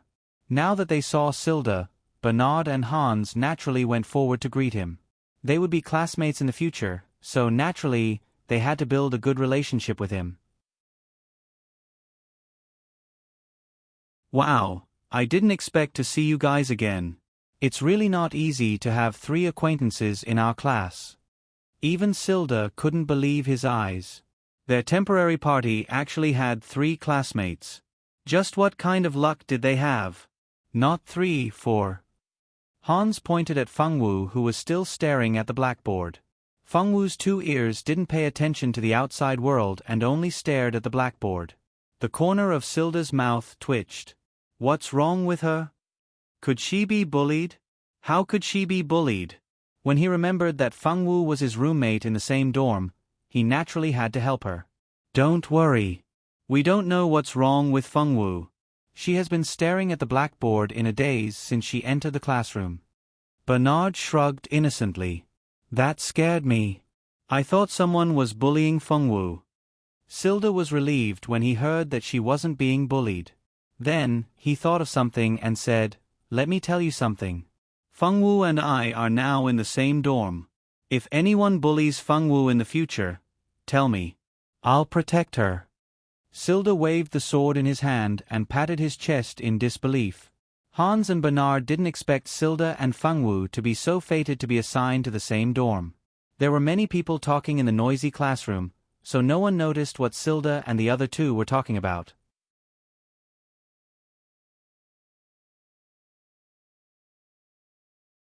Chapter 51. Compared to Silda and the other two, Feng Wu was more eye-catching. All the students in the class were looking at her curiously. They wondered how long this girl could stare at the blackboard. 20 minutes later, the class began. A serious-looking male teacher in a black swordsman uniform walked into the classroom. Feng Wu and the others were no strangers to this person. He was the examiner of the last exam, but they didn't know his name. The moment the teacher walked in, all the students stopped talking and looked at the teacher in front of them energetically. "Welcome to Notre Dame du Starlight. I'm your homeroom teacher, James." James was obviously not a talkative person. After greeting the class, he appointed Baird as the class monitor and a female swordsman as the vice-class monitor. Finally, he handed out the textbooks. "Remember to bring the textbooks back to your dorms. Don't leave them in the classroom." James' voice was stern and cold. It was enough to make people respect him. No one dared to mess around during his class. "What I'm going to say next is very important. Listen carefully. It will affect when you will officially start your classes in the future. I believe many of you have heard that in order to give the new students a chance to gain experience, all of you have to find a job in the central city and earn a year's worth of living expenses. How much do you want to earn this year? Fill in a form and send it to me later. However, I want to remind you that the person who earns the most will receive a special prize. When you fill in the form, remember to fill in the form according to your ability. If you can't earn the money you promised, you will have to keep doing this job. You will only be qualified to enter the next school when you finish this job. Remember, during this period of earning money, you are not allowed to wear your spatial equipment or crystal cards. Your family and friends will not be willing to help you. I want to remind you that in the central city, no one will be able to detect any dirty tricks. If you are caught cheating, it won't be as simple as repeating a year. I believe you don't want to know what will happen to you. The first year's homework is not heavy. There are only 2 classes a day. For the rest of the time, you can practice on your own in the school's practice room. You can also ask the teacher some questions that you don't understand. With more time, I hope you can find a good job and earn enough living expenses as soon as possible. I believe that you will be able to live a much better life. A year's worth of living expenses. Some of the students who were mentally prepared didn't feel much, but the students who heard it for the first time felt uncomfortable. The commoners did not think much of it. After all, they had to help out at home.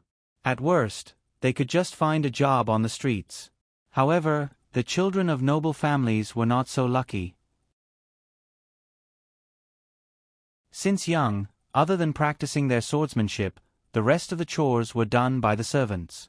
It seemed a little difficult for them to earn money by themselves. For a moment, the entire class was filled with complaints. Feng Wu blinked. Looking for a job? After class, all the students began to walk out. They were not going out to have fun. They were going out to look for jobs. Because she was required by the school to find a job to earn money, Feng Wu also followed the group out while thinking about what to do. Most of the new students were very uneasy.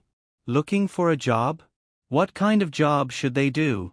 They couldn't work in their own family's business, and they couldn't ask their family and friends for help. They could only rely on their own efforts to find a job. How could those spoiled young ladies stand this? A large group of people walked out of the Notre Dame du Starlight's entrance. Many of the merchants were already used to this and knew what these children wanted to do.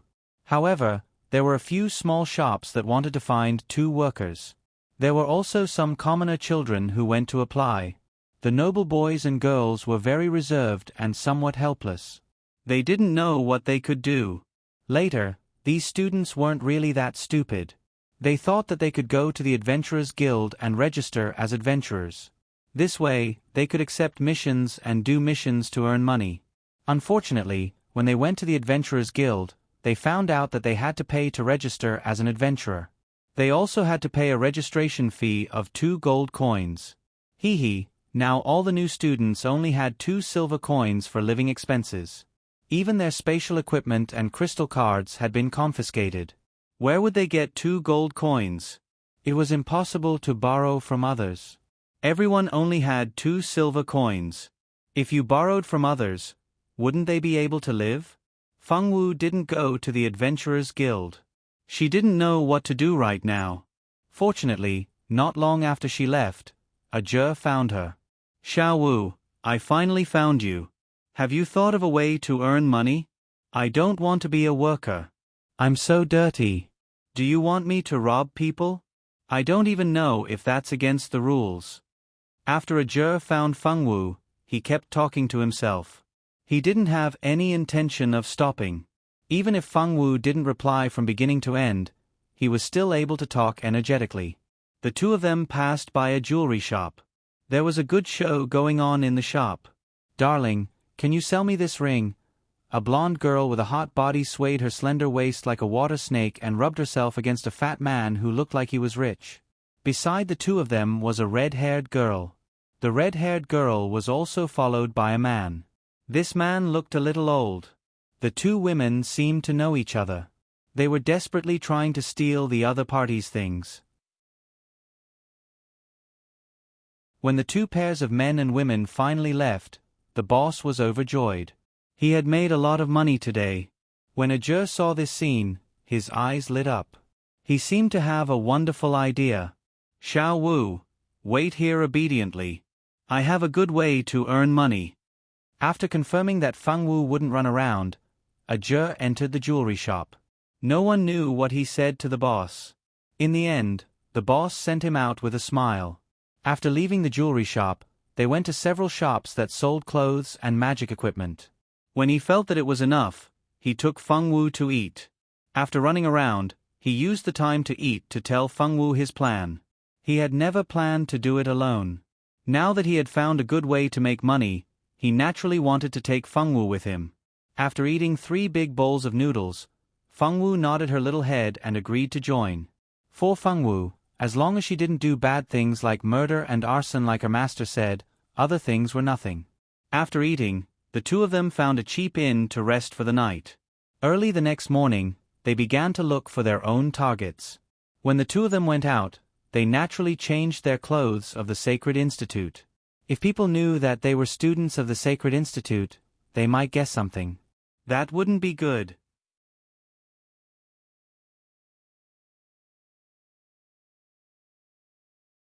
Chapter 52.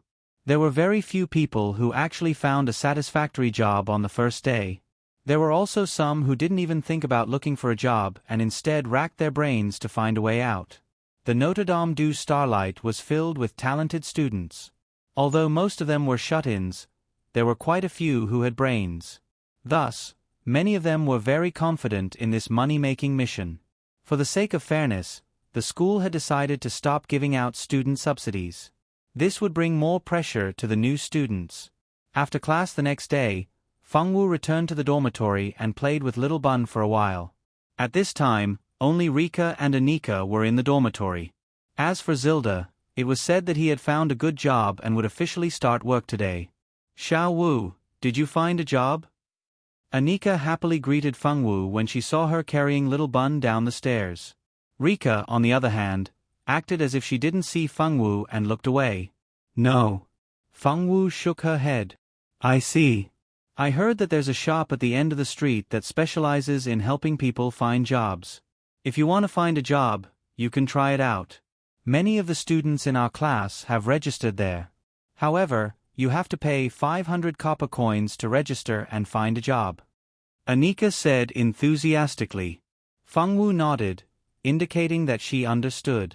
Although Anika felt that Feng Wu's quiet personality was a little awkward, it wasn't unacceptable. After all, everyone's personality was different. You couldn't expect everyone to be enthusiastic and cheerful. Anika chatted with Feng Wu for a while before leaving with Rika. The two of them were mage students and happened to be in the same class. Naturally, their relationship was better. Feng Wu stayed in the dormitory and ate lunch made by Little White. There were fried meatballs, barbecued meat, and lettuce salad. Feng Wu finished everything in one go before leaving the dormitory. Today, she had an appointment with a juror to make money together. Feng Wu didn't have any objections to a juror's method of making money. She just needed to obediently cooperate. Little Bun was once again left in Little White's care, while Feng Wu went out to meet up with a juror. Their money-making plan was also put on the agenda. While Feng Wu and a juror were picking up food, Zicheng and Eve were going to a restaurant to sell recipes. Young lady, our boss likes these dishes very much and plans to buy them all. What are you going to do? A chubby middle-aged man with a shrewd look in his eyes was very respectful towards Zicheng, who was wearing an ordinary dress. Eve sat beside Zicheng with a face full of excitement. She really didn't expect her good friend to be so good at cooking. Just now, Zicheng went to the kitchen and casually made a few dishes, and it shocked the hotel manager. As Zicheng's friend, she felt very proud. How much can your boss calculate? Zicheng didn't answer him, but asked with a smile. How about 50 gold coins per dish? 10 dishes will be exactly 500 gold coins. Okay, deal. Zicheng also knew that it was already very good to be able to sell recipes at such a price in this world. Although she wanted to split the price, this was a money-making mission, and she didn't have that much time to wait. Zicheng didn't plan to go to the teacher to complete the mission now.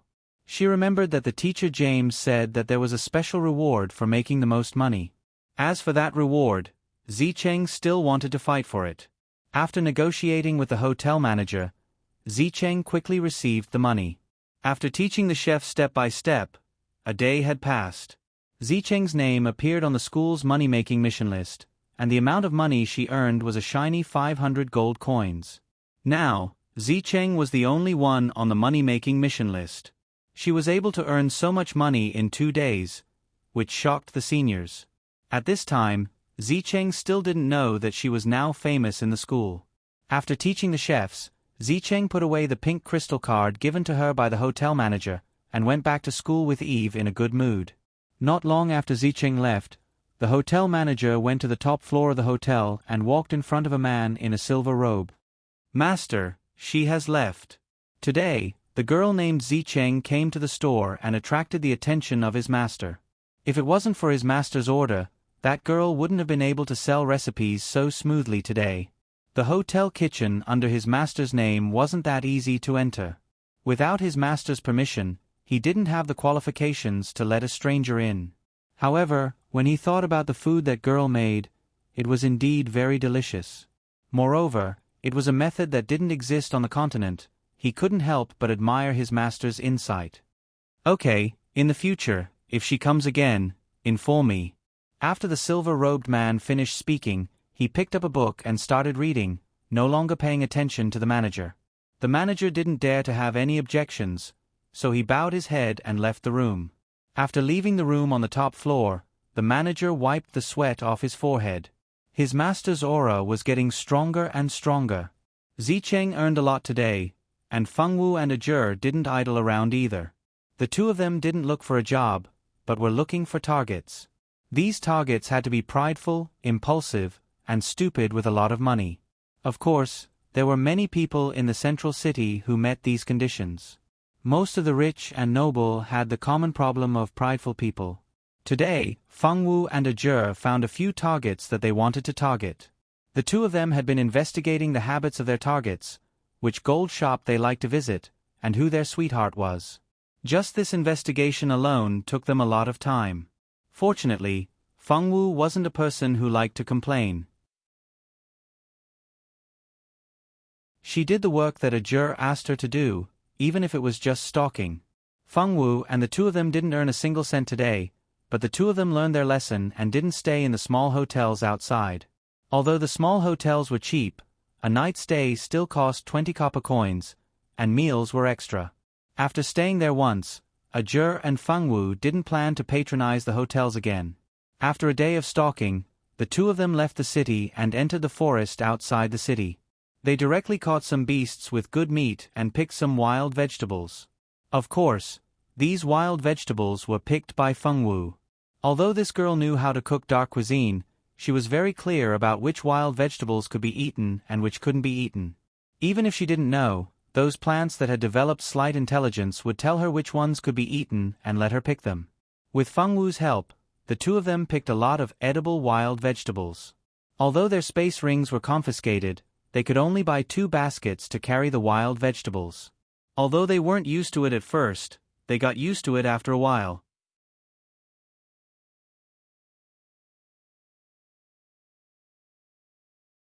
Chapter 53.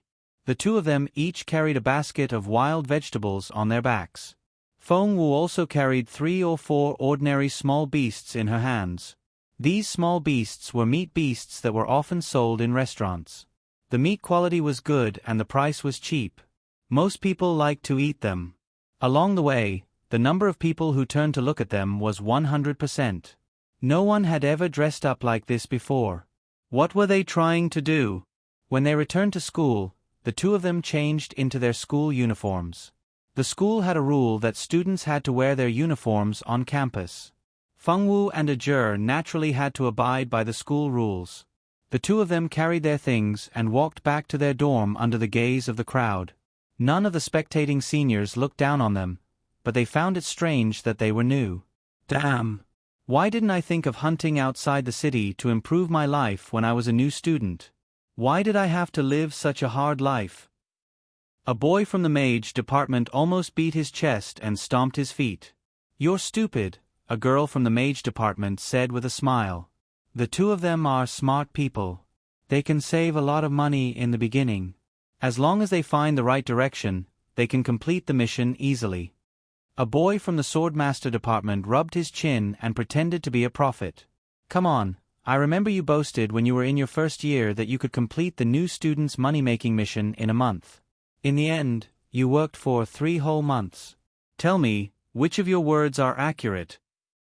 As soon as the boy finished speaking, he was surrounded by many familiar faces. In the end, he had no choice but to run back to his dorm. Feng Wu and Ajur didn't care about what others said. Let them say whatever they want. That was Ajur's thought. Feng Wu.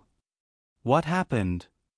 When they returned to their dorm, the sky was almost dark. Silda, Anika, and Rika had already returned from their meal at the cafeteria. When they saw Feng Wu and Ajur coming in with a basket each, the 3 of them were stunned for a moment. Then, they stared at them with interest. Xiao Wu, you and Ajur can't be planning to hunt for money, right? Anika covered her small mouth. She didn't think that this was a good idea at all. This kind of small beast couldn't be sold for much. Even if he really wanted to rely on hunting to make money, he should hunt a magical beast. The value of a magical beast was much higher. No. Feng Wu looked straight at Anika. Anika. Please don't be so serious. Are you planning to cook for yourself in the dormitory? While Silda helped Feng Wu to put the basket on the floor, Ajur did not need anyone's help. He placed the basket on the floor and sat on the sofa to pour himself a glass of water. I don't have any money left. I'll make it myself. The 2 silver coins were almost gone. Feng Wu's foot was a little sore. 2 silver coins is indeed a little too little. It won't take long at all. I also want to go to the mountains to pick some edible vegetables and fruits. Unfortunately, I don't even know which ones are edible. After saying that, Anika stuck out her tongue cutely and was a little vexed. I do know some, but since I have money coming in today, I don't need to dig for wild vegetables or hunt by myself. Silda smiled proudly. She had earned 10 gold coins in just a few days. This month's living expenses were more than enough. You're earning money so quickly. What kind of job did you find? Rika asked curiously. I formed a small team with some acquaintances to hunt some small low-level magical beasts. We can make some money by selling them. But low-level magical beasts aren't worth much. They're only worth 100 to 200 gold coins. There are 5 people in our team, so after splitting the profits, each person will only get 1 to 20 gold coins. Wow, I really admire you swordsmen. Even if you just entered the school, you're still stronger than mages. We mages can't rely on hunting magical beasts to make money. It would be great if mages could be as strong as swordsmen in the early stages. Mages were very weak. They would only be able to fight swordsmen after reaching level 10. It's your magic that makes money. I heard that some water mages specialize in body care for nobles. They can earn 100 gold coins each time they do it. Silda had seen how those water mages made money. It was really easy to earn money. Forget it. There are too many people in Central City who know me. I can't afford to lose face if they find out that I'm doing full body treatments for people. Rika shook her head, her expression somewhat ugly. She didn't think this was a good idea at all. Silda pursed his lips. He didn't care about Rika's attitude. However, Annika had an idea. Why don't you use water magic to condense magic water and sell it? Water mage's water has healing properties. A bottle on the street costs 2 gold coins. Let me think about it. Rika didn't really like Annika's suggestion. As a noble lady, it would be embarrassing for her to sell her own magic potion. She didn't know if Annika and Silda were trying to prank her by coming up with these 2 ideas. Fengwu and Ajur sat for a while before going to the kitchen to cook. They hadn't eaten yet, so they didn't have time to chat. Fengwu was an expert in dark cuisine. Ajur, on the other hand, was only good at barbecuing. Fortunately, although Fengwu's cooking was terrible, she knew how to make food very well. Thus, a meal was prepared under Fengwu's guidance. Ajur really did have a talent for cooking.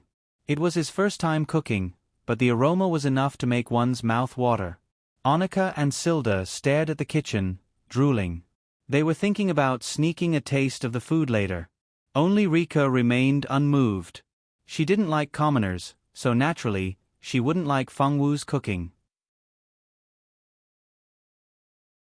Unfortunately, she forgot one thing. No matter where one was, a chef couldn't be a noble. Didn't she usually eat the food made by commoner chefs? Ignoring Fengwu and Silda, Rika decided to chat with Annika. Annika, have you found a job? I found one. I'm helping some manors nearby. I use wood magic to grow plants and vegetables. I get paid according to the number of times I use it. The income is not bad. Wood and water magic had always been the most profitable of the 5 elements. Although their attack power wasn't high, it was the best way to make money.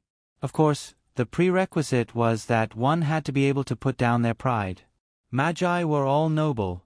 Unless they really couldn't make a living, no magus with a future would do such a thing. The Magi students in the school were born with a sense of superiority. 2 days ago, when they were looking for jobs, they weren't willing to use their magic to make money. One could imagine that as time passed, in order to complete the mission, most Magi would be threatened. After all, if they couldn't complete the mission, they would have to repeat a year.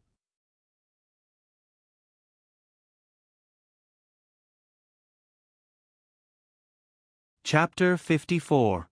Ajur had never thought of swindling girls to make money. It was better to make money once in a while. Even if he did it a few more times, the girl was not a fool. Sooner or later, she would be exposed. The 2 went to the adventurer's office to register as adventurers. Unexpectedly, they bumped into a few familiar faces. Hey! Xiao Wu, I didn't expect you to be here too. Silda and her team of 5 had already registered as adventurers long ago. They were here to accept missions. So it's you, you annoying woman. Eve's disgusted voice came from the door. Eve was wearing a black magic robe and holding a magic staff in her hand. She looked at Fengwu with arrogance in her eyes, as if Fengwu was an ant on the ground. Fengwu blinked her eyes. This girl looked a little familiar. What a coincidence. We're also here to register as adventurers. Do you want to do missions together? Zicheng's smile was gentle and sunny, making people feel good at first sight. There's no need for that. We already have a fixed party here. Ignoring Hanses and Perd who wanted to agree, Zilda directly rejected the offer.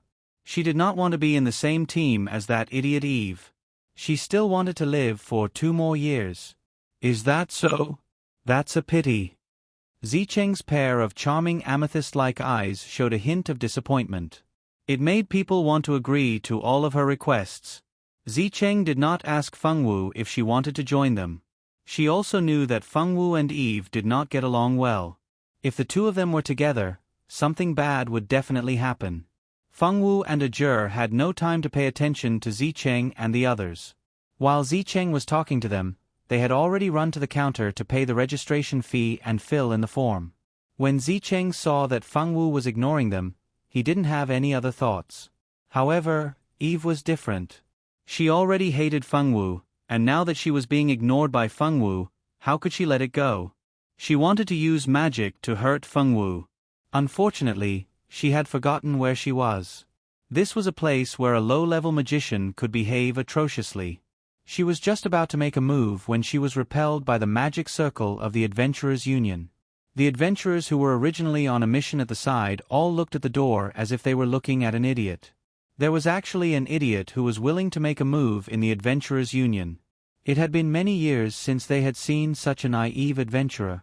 When Eve was repelled by the magic formation, she realized that her position had changed. She was clearly in the guild hall. How did she end up here?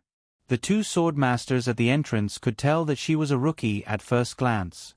So, they kindly informed her that violence was prohibited in the Adventurers Guild. Anyone who did would be repelled by the magic formation.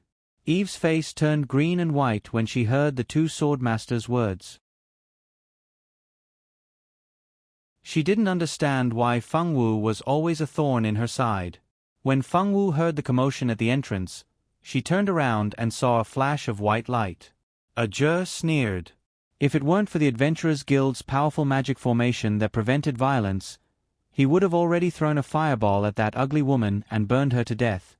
After the registration was completed, they could now choose a mission. Since they were still the lowest level of D-rank adventurers, they could only accept D-rank and C-rank missions. They didn't have the authority to accept any missions higher than that. Fengwu didn't know much about these things, and Ajur didn't expect the Fengwu girl to have any good ideas. So, after the registration, he immediately chose a C-rank mission with a higher reward. This mission didn't take much time and the reward was 500 gold coins. The mission was to investigate the cause of Madame Marin's death and catch the murderer.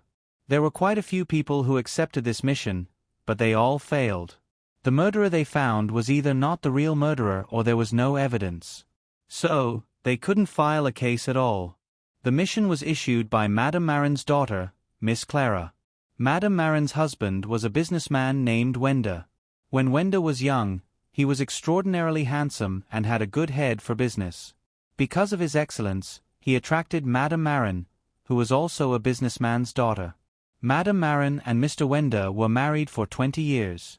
They only had an 18-year-old daughter, Miss Clara. Miss Clara was very capable. She could look after the business outside and help her mother take care of the family at home. Originally, their family lived very happily. But 3 years ago, Wenda met a very beautiful woman named Dusha. After Wenda saw Dusha, he fell madly in love with her. From then on, he never entered Madame Marin's room. He even wanted to break off the marriage with Madame Marin and marry Dusha.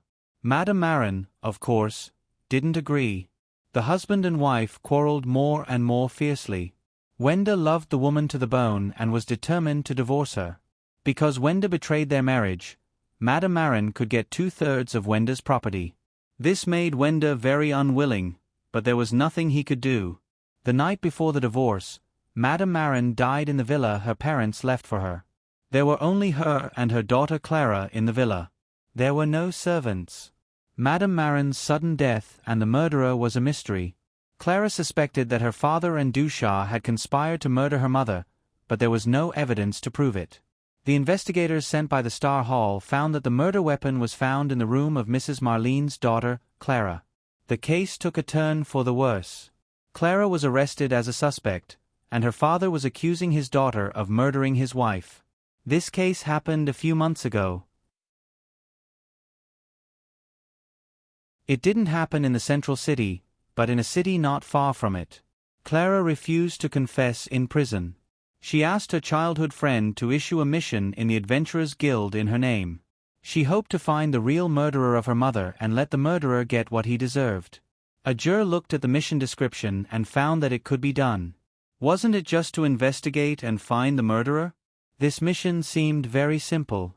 The murderer was obviously Clara's father and his mistress, Dusha. But if it was so simple, why didn't anyone who tried to do this mission succeed? It could be seen that this mission wasn't simple. A juror was never afraid of difficult missions. The harder it was, the more challenging it was. Are you sure you want to take this sea-level mission? The receptionist asked with uncertainty. That's it. Hurry up and register us, a juror shouted impatiently. He didn't have much patience. Originally, the receptionist wanted to persuade the two newbies. This mission had been taken by many experienced mercenaries, but they all failed. There wasn't much time left before the trial. If no one succeeded in this mission, it would be over.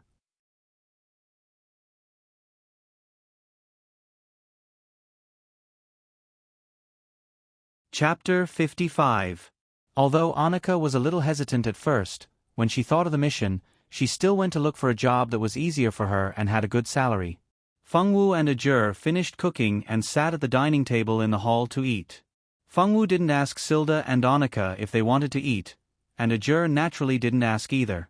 He and Fengwu had painstakingly carried all these back, so why should they treat others? Silda and Annika originally thought that the two would politely ask them if they wanted to eat together, but after waiting for a while, other than seeing the two eating happily, the two guys ignored them and ate happily. This was unacceptable. Xiao Wu. Silda's resentful voice dragged out, and coupled with a pitiful look in her eyes, the two resentful women were born just like that. Ah! She tilted her head in confusion. Can you give us a bite?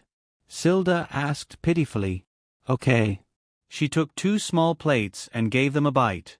Was it really okay for her to only give them a bite after asking for a bite? The two of them exchanged a look, their eyes revealing a touch of helplessness. Looking at the delicious dishes on the table, and then at the bite on the plate, they couldn't help but think, can you not be so honest? Lika looked at all of this with disdain. Without saying anything, she went upstairs to sleep alone. The next day, Fengwu woke up early. After breakfast and class, she asked Ajur out of the school gate together. Now that all the freshmen were busy, no one had the time to go out and have fun. Everyone was busy with missions and everyone was in a rush. Compared to the leisurely senior year, it was a completely different world. Levi was a young lady from a wealthy family. Her father owned 2 big hotels in Central City, and her family was very wealthy. Although the Rand family was very rich, she was not too happy because her sweetheart, her childhood sweetheart, Big Brother Matthew, had always been indifferent to her, which made her very unhappy. Big Brother Matthew was so outstanding, and he was even ranked 10th in the 5th year of the Starlight Academy. Loyai was very worried that if she was not destined, her beloved Big Brother Matthew would be seduced by a bad woman. Today, Levi heard that Brother Matthew didn't have classes in the morning and would go to a shop that sold magic items to buy magic scrolls. This was an opportunity for Levi. She was not a student of Notre Dame du Starlight, but an ordinary young lady. She already had very little time to see Brother Matthew. If she didn't work hard, she was afraid that Brother Matthew would forget that she was his sweetheart. Levi was dressed very beautifully today. She wore a pink dress with a long gem hairpin. She had light makeup on her face, and behind her was a maid who held an umbrella for her. Was the standard look of a young lady from a rich family. Miss, Master Matthew is over there. The maid on the side saw her young lady's sweetheart and immediately whispered, Levi blushed and looked at Brother Matthew affectionately. Brother Matthew was really handsome.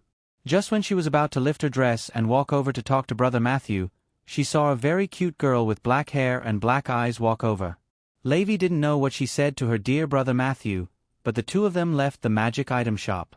Levi wanted to follow, but suddenly, a young man in red who reeked of alcohol came over. "Go away, drunkard!" The maid on the side pushed the drunkard to the ground. When Levi looked again, her Brother Matthew was nowhere to be seen. Levi was so angry that she chased all the way down the road, but she didn't see anyone until she chased to the door of a jewelry store. She saw the black-haired girl walking in through the door. Levi was annoyed that she didn't see her Brother Matthew. When she saw the bitch who seduced Brother Matthew, how could she bear it? She immediately followed into the store. As soon as she walked into the store, Levi found the black-haired girl asking the clerk to pull out a gem bracelet to try it on. Levi was very upset when she saw this. "How dare you seduce my Brother Matthew? Now you're here to buy jewelry?" Did she go to Brother Matthew just to get money from him? She had to admit that a woman in unrequited love was really good at making up for her unrequited love. After she finished imagining things, Levi gave the little maid on the side a look. The maid immediately understood and said to the clerk on the side, "Wrap this bracelet up. Miss Levi wants it." After that, the maid stared at Feng Wu arrogantly. Feng Wu blinked and seemed to be puzzled. Feng Wu's puzzled look was seen in Levi's eyes. This woman was too good at pretending. But this lady saw this bracelet first. The clerk was a little embarrassed. "She just saw it. She didn't pay for it. She asked you to wrap it up, so wrap it up." Levi's face sank and said unhappily, "This." The clerk looked at Feng Wu guiltily and wrapped the bracelet up for Levi. Levi took the bracelet and was about to ridicule her, but she heard the black-haired girl ask the clerk to see another gem necklace. "Humph! You won't be able to buy anything today." Levi snorted coldly. Sure enough, that necklace was also snatched by Levi. Later, the black-haired girl saw a gem ring and Levi snatched it. After the ring was snatched away by Levi, the black-haired girl no longer asked for jewelry. She turned around and wanted to leave. "Stop right there!" Levi shouted. This bad woman wanted to leave when she couldn't snatch it. It wasn't that easy. "Listen to me, Brother Matthew is mine, and so are these jewelry. You can't take the jewelry away from me, and you can't take Brother Matthew away from me either." After saying that, Levi left with her made like a proud peacock with her head held high. Less than 5 minutes after Levi left, a red-haired boy appeared. "That young lady just bought 20,000 gold coins worth of jewelry. This is your commission. The total is 500 gold coins." A beautiful woman with a very good figure came out from the back. The clerk immediately greeted her respectfully. Roger took the crystal card and laughed arrogantly. "Thank you, boss. Let's work together again in the future." After that, he pulled the black-haired girl away. The beautiful boss smiled and asked the clerk to serve the customer properly. Then, she went to the back of the shop. At this time, the red-haired boy who was pulling the black-haired girl out of the shop had a proud look on his face. "See? I told you my idea was good. These days, there are a lot of stupid people with a lot of money. As long as you put your mind to it, you can definitely find it." Ajur was very satisfied with his idea. Ajur is so good.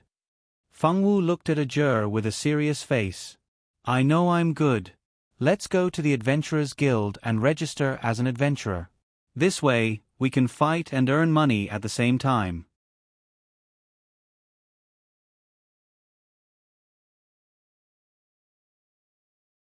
Chapter 56. Wait, we want to take this mission. A sweet female voice suddenly interrupted the conversation between Ajur and the receptionist. Feng Wu and Ajur turned their heads and saw 2 men and 2 women coming over from the mission board. Feng Wu saw the 4 people coming over. Feng Wu had seen 2 of them before. One was Orlando, and the other was Alice. These 2 people had a big grudge with Feng Wu. "Sorry, according to the rules of our Adventurers Guild, a mission can only be taken by one team, unless the person who issued the mission specifically requests that more people can take it. Otherwise, unless the person who took the mission fails in the end, others can take the mission. The receptionist sat here every day and had seen many people. Naturally, there were many people who were looking for trouble. Her face didn't change as she repeated the rules of the Adventurers Guild. They haven't paid the mission fee yet, have they? Alice looked at Feng Wu with disdain. She hated Feng Wu from the bottom of her heart. First, she used a strange method to freeze her, causing her to almost be taken advantage of by some old perverts on the street. Because of her, she suffered in the final assessment. She, Alice, had never been bullied like this since she was a child. In short, she would not let this Feng Wu go. This is the mission fee. Ajur didn't talk at all. He directly took out 10 gold coins and put it on the table. The receptionist counted the gold coins and registered it with their adventurer badge. This mission was taken by Ajur. Originally, in the Adventurers Guild, the mission could be taken in the name of a team or in the name of an individual. It was just that to set up a team, even the smallest team needed 3 people to register. Therefore, Feng Wu and Ajur could only take a mission in the name of an individual. At worst, the two of them could do it together and then split the money. Alice, don't worry about them. Although Orlando also wanted Feng Wu to die, she knew where this was. People who dared to cause trouble in the Adventurers Guild had never appeared so far. Orlando didn't want to be hated by the staff in the guild, so when Alice still wanted to speak, she directly took her to the front desk to find the receptionist. This is the mission our team wants to take. Orlando took out a mission list. The receptionist didn't say anything and helped them register directly. Orlando took out 10 gold coins and made a registration. The receptionist took the gold coins and quickly helped them record it. Orlando's group of 4 naturally accepted the team quest. The difficulty of this quest was also sea level. However, this quest required them to go to the wild and fight with demonic beasts. It was not like the quest that Ajel had accepted, which required pure brain power. Alice stood aside angrily and glared at Feng Wu, and the other 2 male members of their team were from the swordsman department. This kind of combination of magician and swordsman was the most common team in the Adventurers Guild, and a team of pure magician and swordsman was relatively rare. The 2 male swordsmen were not interested in this kind of women's war. The reason why they teamed up with Orlando was just that they wanted to complete the mission, and it was more advantageous to form a team. The registration has been completed. I wish you success in your mission. The receptionist smiled and returned the registration badge to Orlando and others. Thank you. Orlando returned a smile and didn't look down on the other party because she was just a receptionist. After taking the mission, the 4 people left the mission hall directly. During this period, they didn't have any communication with Feng Wu. Seeing that the annoying people finally left, Ajur frowned. You also pick a mission, and then we can do 2 missions together. Touching the black-haired girl's head, Ajur felt really good. Feng Wu was also used to Ajur rubbing her hair. She obediently took out the mission list from the receptionist and began to look at the missions. Feng Wu casually selected a mission to eliminate evil in a small village and registered it. The mission chosen was a sea-level mission, and the client was the village chief of a small mountain village. Recently, a strange incident occurred in their village. There were always young girls missing. The village chief organized a lot of people, but they couldn't catch the evildoer. The girls also disappeared, and even their bodies couldn't be seen.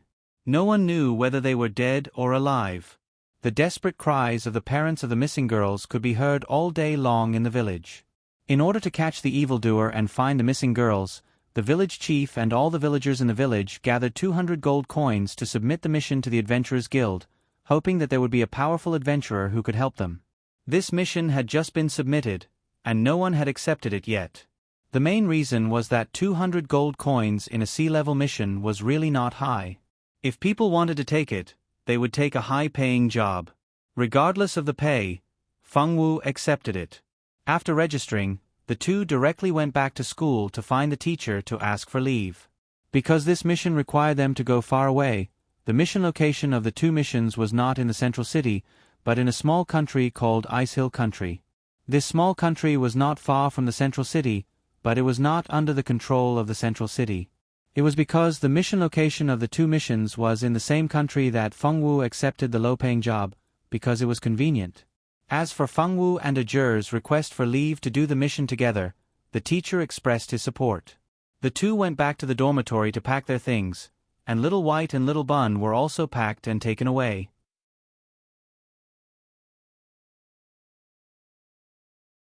This mission might take some time. Feng Wu naturally couldn't leave Little Bun and Little White alone in the dormitory. In order to save some time, Little White was first put into Little Bun's spiritual space, and Little Bun was put into Feng Wu's spatial ring. They didn't know what method Ajur used, but he got their spatial equipment back from the teacher. Of course, the teacher kept all the items in the equipment and didn't return them together. In addition, the teacher also said that they were not allowed to sell their spatial equipment for money, or else the mission would be considered a failure. This time, the two chose to use the teleportation formation to directly teleport to the border city of Ice Hill Country, Frost City. Ice Hill Country was a country that snowed all year round. The people there wore heavy coats every day, and the beautiful snowy scenery could be seen on the streets every day. At the same time, it was also a heaven for ice magicians, and many ice magicians would choose to live in Ice Hill Country. Using the teleportation formation to go to Frost City required a fee based on the number of people. The teleportation formation could only be activated when 10 people were present, and each person had to pay 100 gold coins for the teleportation formation. This was also the reason why not many people used the teleportation formation every day. After all, not everyone could use 100 gold coins to travel without blinking an eye.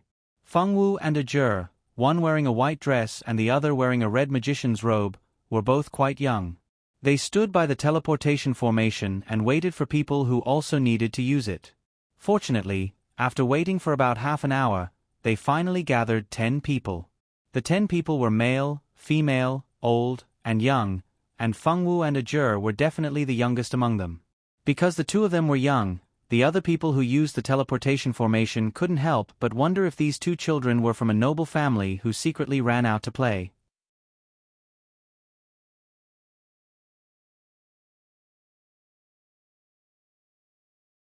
Chapter 57. Feng Wu and Ajur didn't mind being scrutinized from time to time. When all 10 of them arrived, the person responsible for activating the teleportation portal inserted a magic core. With a flash of light, the 10 people on the teleportation portal were transported to another country. Frost City was a border city of the Ice Hill Kingdom. Not only did the natives of Frost City live here, but there were also many citizens of other countries who came to Frost City for sightseeing. As soon as they arrived at Frost City, they could feel an icy chill. This feeling of instantly entering winter made them shiver. After the 10 of them left the teleportation portal, they went their separate ways without any communication.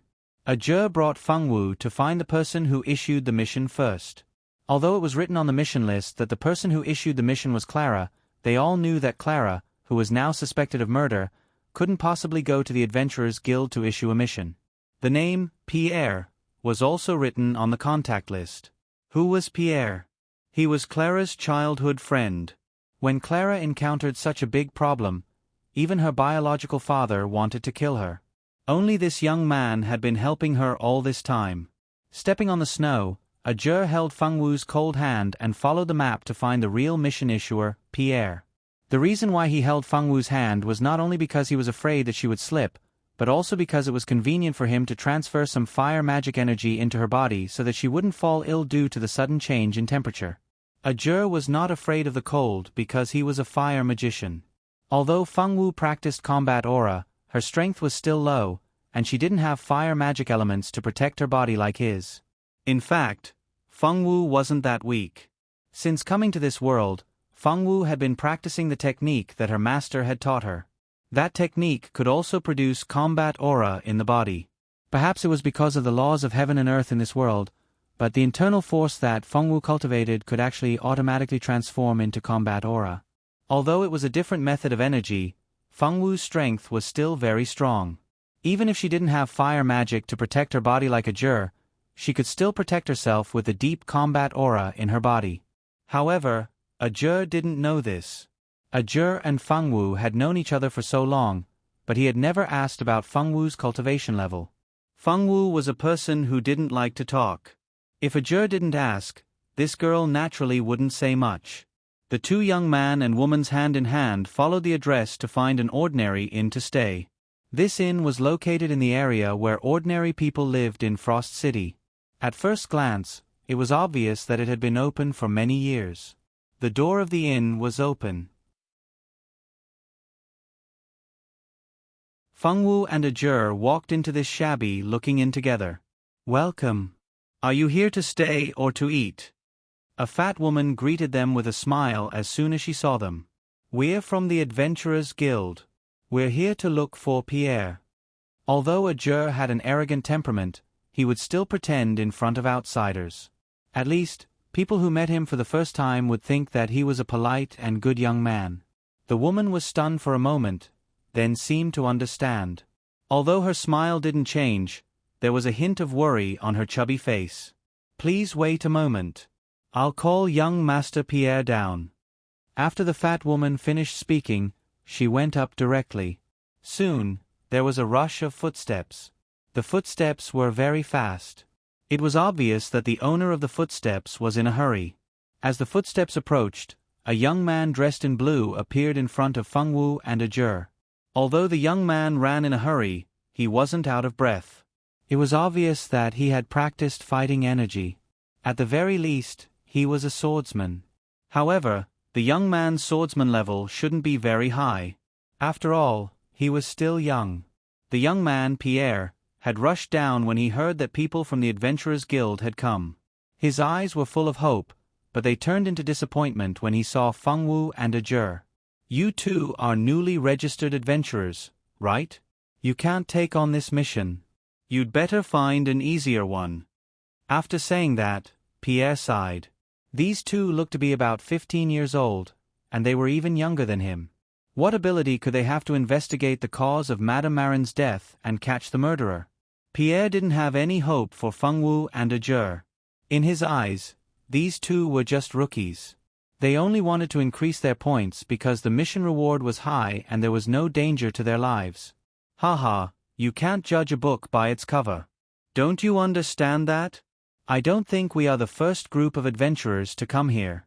Just because the people before us didn't complete this mission doesn't mean we can't. Young Master Ajur, who had always been picky, wasn't used to being picked on by others. He released his magician's pressure. In an instant, Pierre felt a suffocating pressure pressing down on him. Fortunately, it didn't take long for the pressure to recede like the tide. "You!" Pierre was horrified. It was simply inconceivable that a young man could release such pressure. Pierre felt that he was nothing compared to the young man in front of him. "It's my fault. I apologize to the two of you." Although he hadn't seen the strength of the young girl, he knew that the young girl wasn't weak. Otherwise, they wouldn't have teamed up to do the mission together. "I accept. Let me introduce myself first. I am an adventurer who accepted the mission. My name is Ajur. This is my friend Fengwu. She also accepted a mission in Frost City, so the two of us came together." Ajur briefly introduced himself and Fengwu. This person named Pierre in front of him was quite interesting. He was crushed by a younger person, but he didn't have any resentment. This made Ajur very satisfied. If the other party had any other ideas, he wouldn't be polite. "Hello, I am Pierre, a good friend of the mission issuer, Miss Clara. This time, because something happened to Clara, she couldn't come to see you in person. She had to ask me to be fully responsible for this mission," Pierre said with some embarrassment. "Young master, please have the two adventurers sit inside. I will go to the kitchen to make some food," the fat woman said with a smile. "Okay, sorry to trouble you, Lam." Pierre patted his head. He hadn't asked them to sit down yet. Lam went to prepare the food. Fengwu and Ajur were led to the sofa and sat down. Pierre also personally prepared black tea for the two of them. Pierre briefly explained his situation. Fengwu and Ajur knew that Pierre's mother and Clara's mother were good friends. Both of them married husbands with similar family backgrounds. Because of the friendship between the two wives, the two families had always maintained a good relationship.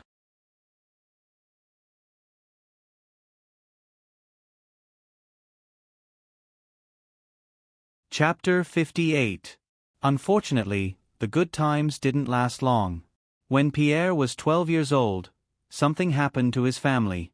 Except for the small, run-down hotel that he was running now, all his other properties were taken away. Although Pierre's family went bankrupt, the relationship between the two families wasn't affected at all. They were still very close. Clara's parents also gave their family a lot of help. That was until the appearance of a woman named Duchat. Her appearance destroyed the relationship between Wendy and Madame Marlene. The relationship between the two husband and wife was broken and could no longer be salvaged. Clara also fell out with her father and moved out of the house with her mother. Pierre's mother died of illness more than a year ago. As a junior, Pierre naturally couldn't persuade Wendy and Madame Marlene to continue their relationship. He could only comfort the sad Clara. Until one day 3 months ago, Madame Marlene died in her own villa, and the suspect was actually her own daughter. This case caused a huge uproar at that time. There weren't many people in this world who really believed this result. Most people suspected that the murderer should be Wendy and Duchat. But suspicion could only be suspicion. There was no evidence to support this statement. The murder weapon was found in Clara's room, and it had Clara and Madame Marlene's scent on it. Both Wendy and Duchat had their maids as witnesses, proving that they had been staying in their house and didn't go out at all. So there wasn't enough evidence to treat them as suspects. Clara, as the biggest suspect, was taken to the arbitration tribunal to await the results of the arbitration. As Clara's childhood friend, how could Pierre watch as his little childhood friend was arrested and dealt with as the murderer of her mother? So after seeing Clara, the two discussed going to the Adventurers Guild to sign up for such a mission. They couldn't find the murderer, and the people in the arbitration tribunal couldn't find any evidence favorable to Clara.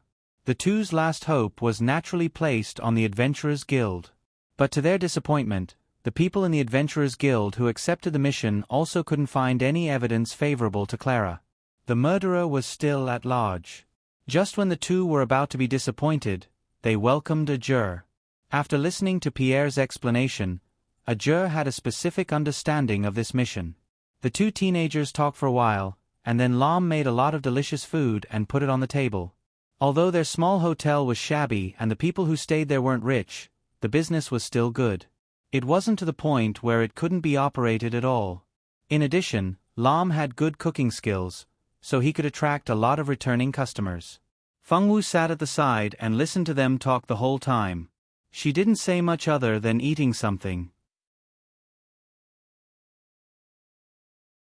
Pierre, can you take us to the house where Madame Marin was killed? A juror planned to get down to business after eating and drinking to his heart's content. Of course. That house has been empty ever since Madame Marlene's accident. Because of the murder case, the house has been sealed. If you want to enter, you'll have to use some means. Pierre seemed to have known that a juror would have such a request, and he wasn't surprised at all. A juror didn't ask what method he needed to use. He just nodded. After resting for a while, the three of them walked towards the house where Madame Marlene was killed. Pierre originally wanted Lam to get a carriage, but a juror refused on the grounds of digestion. The three of them walked quietly on the snow-covered street. The temperature of Frost City was much lower than that of the central city. There weren't many people on the street. Many people who came to the Ice-Mound Kingdom were adventurers who had taken on missions, or came here to travel or do business. There weren't many people who really came here to have fun. Naturally, there weren't many people on the street. Fengwu and the others walked all the way and only saw a few people walking on the street. The shops on the street were open, but there didn't seem to be much business. The business of your Frost City is so slow. I don't know how these shops continue to operate, a juror said as he looked at the deserted shops in Frost City. You misunderstand. There are usually a lot of people on the streets of Frost City. It's just that something big happened recently, so most people went to watch the show. Pierre only smiled when he heard a juror's words, and then said, You misunderstand. There are usually a lot of people on the streets of Frost City. A juror raised his eyebrows. What's so interesting? So many people went. He was someone who couldn't stay idle. Something that could attract so many people's attention couldn't be a small matter. If he had time, he would definitely go and join in the fun. It seems to be related to sacred beasts. I heard that some time ago, an expert stole a sacred beast egg from the spirit world. But the sacred beast egg was lost when passing through the spirit world's passage. At that time, many people saw that scene. In order to find the sacred beast egg, many people went to the place where the spatial passage appeared to search. That's why there are so few people on the street. In fact, there are still many people in Frost City. Sacred beast egg? Ajur's eyes flashed with a glimmer of light. There was actually news of a sacred beast egg in such a place. Ajur almost thought that he hadn't woken up and heard wrongly. There were 3 types of magical beasts in this world. The first type was magical beasts, the second type was sacred beasts, and the third type was divine beasts. Except for the first type, which was more common, the other 2 types were uncommon beasts.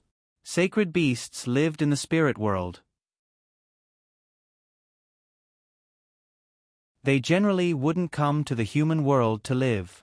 Unless there was a strong person who had a contract with a sacred beast, it was not easy to see a sacred beast. Sacred beasts and sacred beasts were the same. They both lived in the spirit world. The spirit world was a paradise for all beasts. There were many beast races there, and they were all beasts with noble bloodlines. Although sacred beasts lived in the spirit world like sacred beasts were of a higher level than sacred beasts. There were only a few known sacred beasts in the spirit world, and each of them was an overlord in the spirit world. Humans could form a partnership contract with sacred beasts or even sacred beasts through their own strength. From then on, the beasts would become the most loyal partners of humans. When the human partner died of old age, the contracted beasts would return to the spirit world to start a new life. In short, humans could use their own strength to form a contract with a beast that they could subdue. If their strength was not enough, then they had to find a low-level magical beast to play with. Because if one wanted to subdue sacred beasts or sacred beasts, they could only go to the spirit world through the spatial passage. Those who could go to the spirit world were all experts. Hearing Pierre say that someone had gotten an egg from the spirit world, Ajur felt somewhat ashamed. The sacred beasts of the spirit world viewed their children as more important than their eyeballs. If you wanted to tame a sacred beast, you could use your own strength to subdue it. You could achieve your goal by stealing its eggs. Ajur didn't appreciate such people.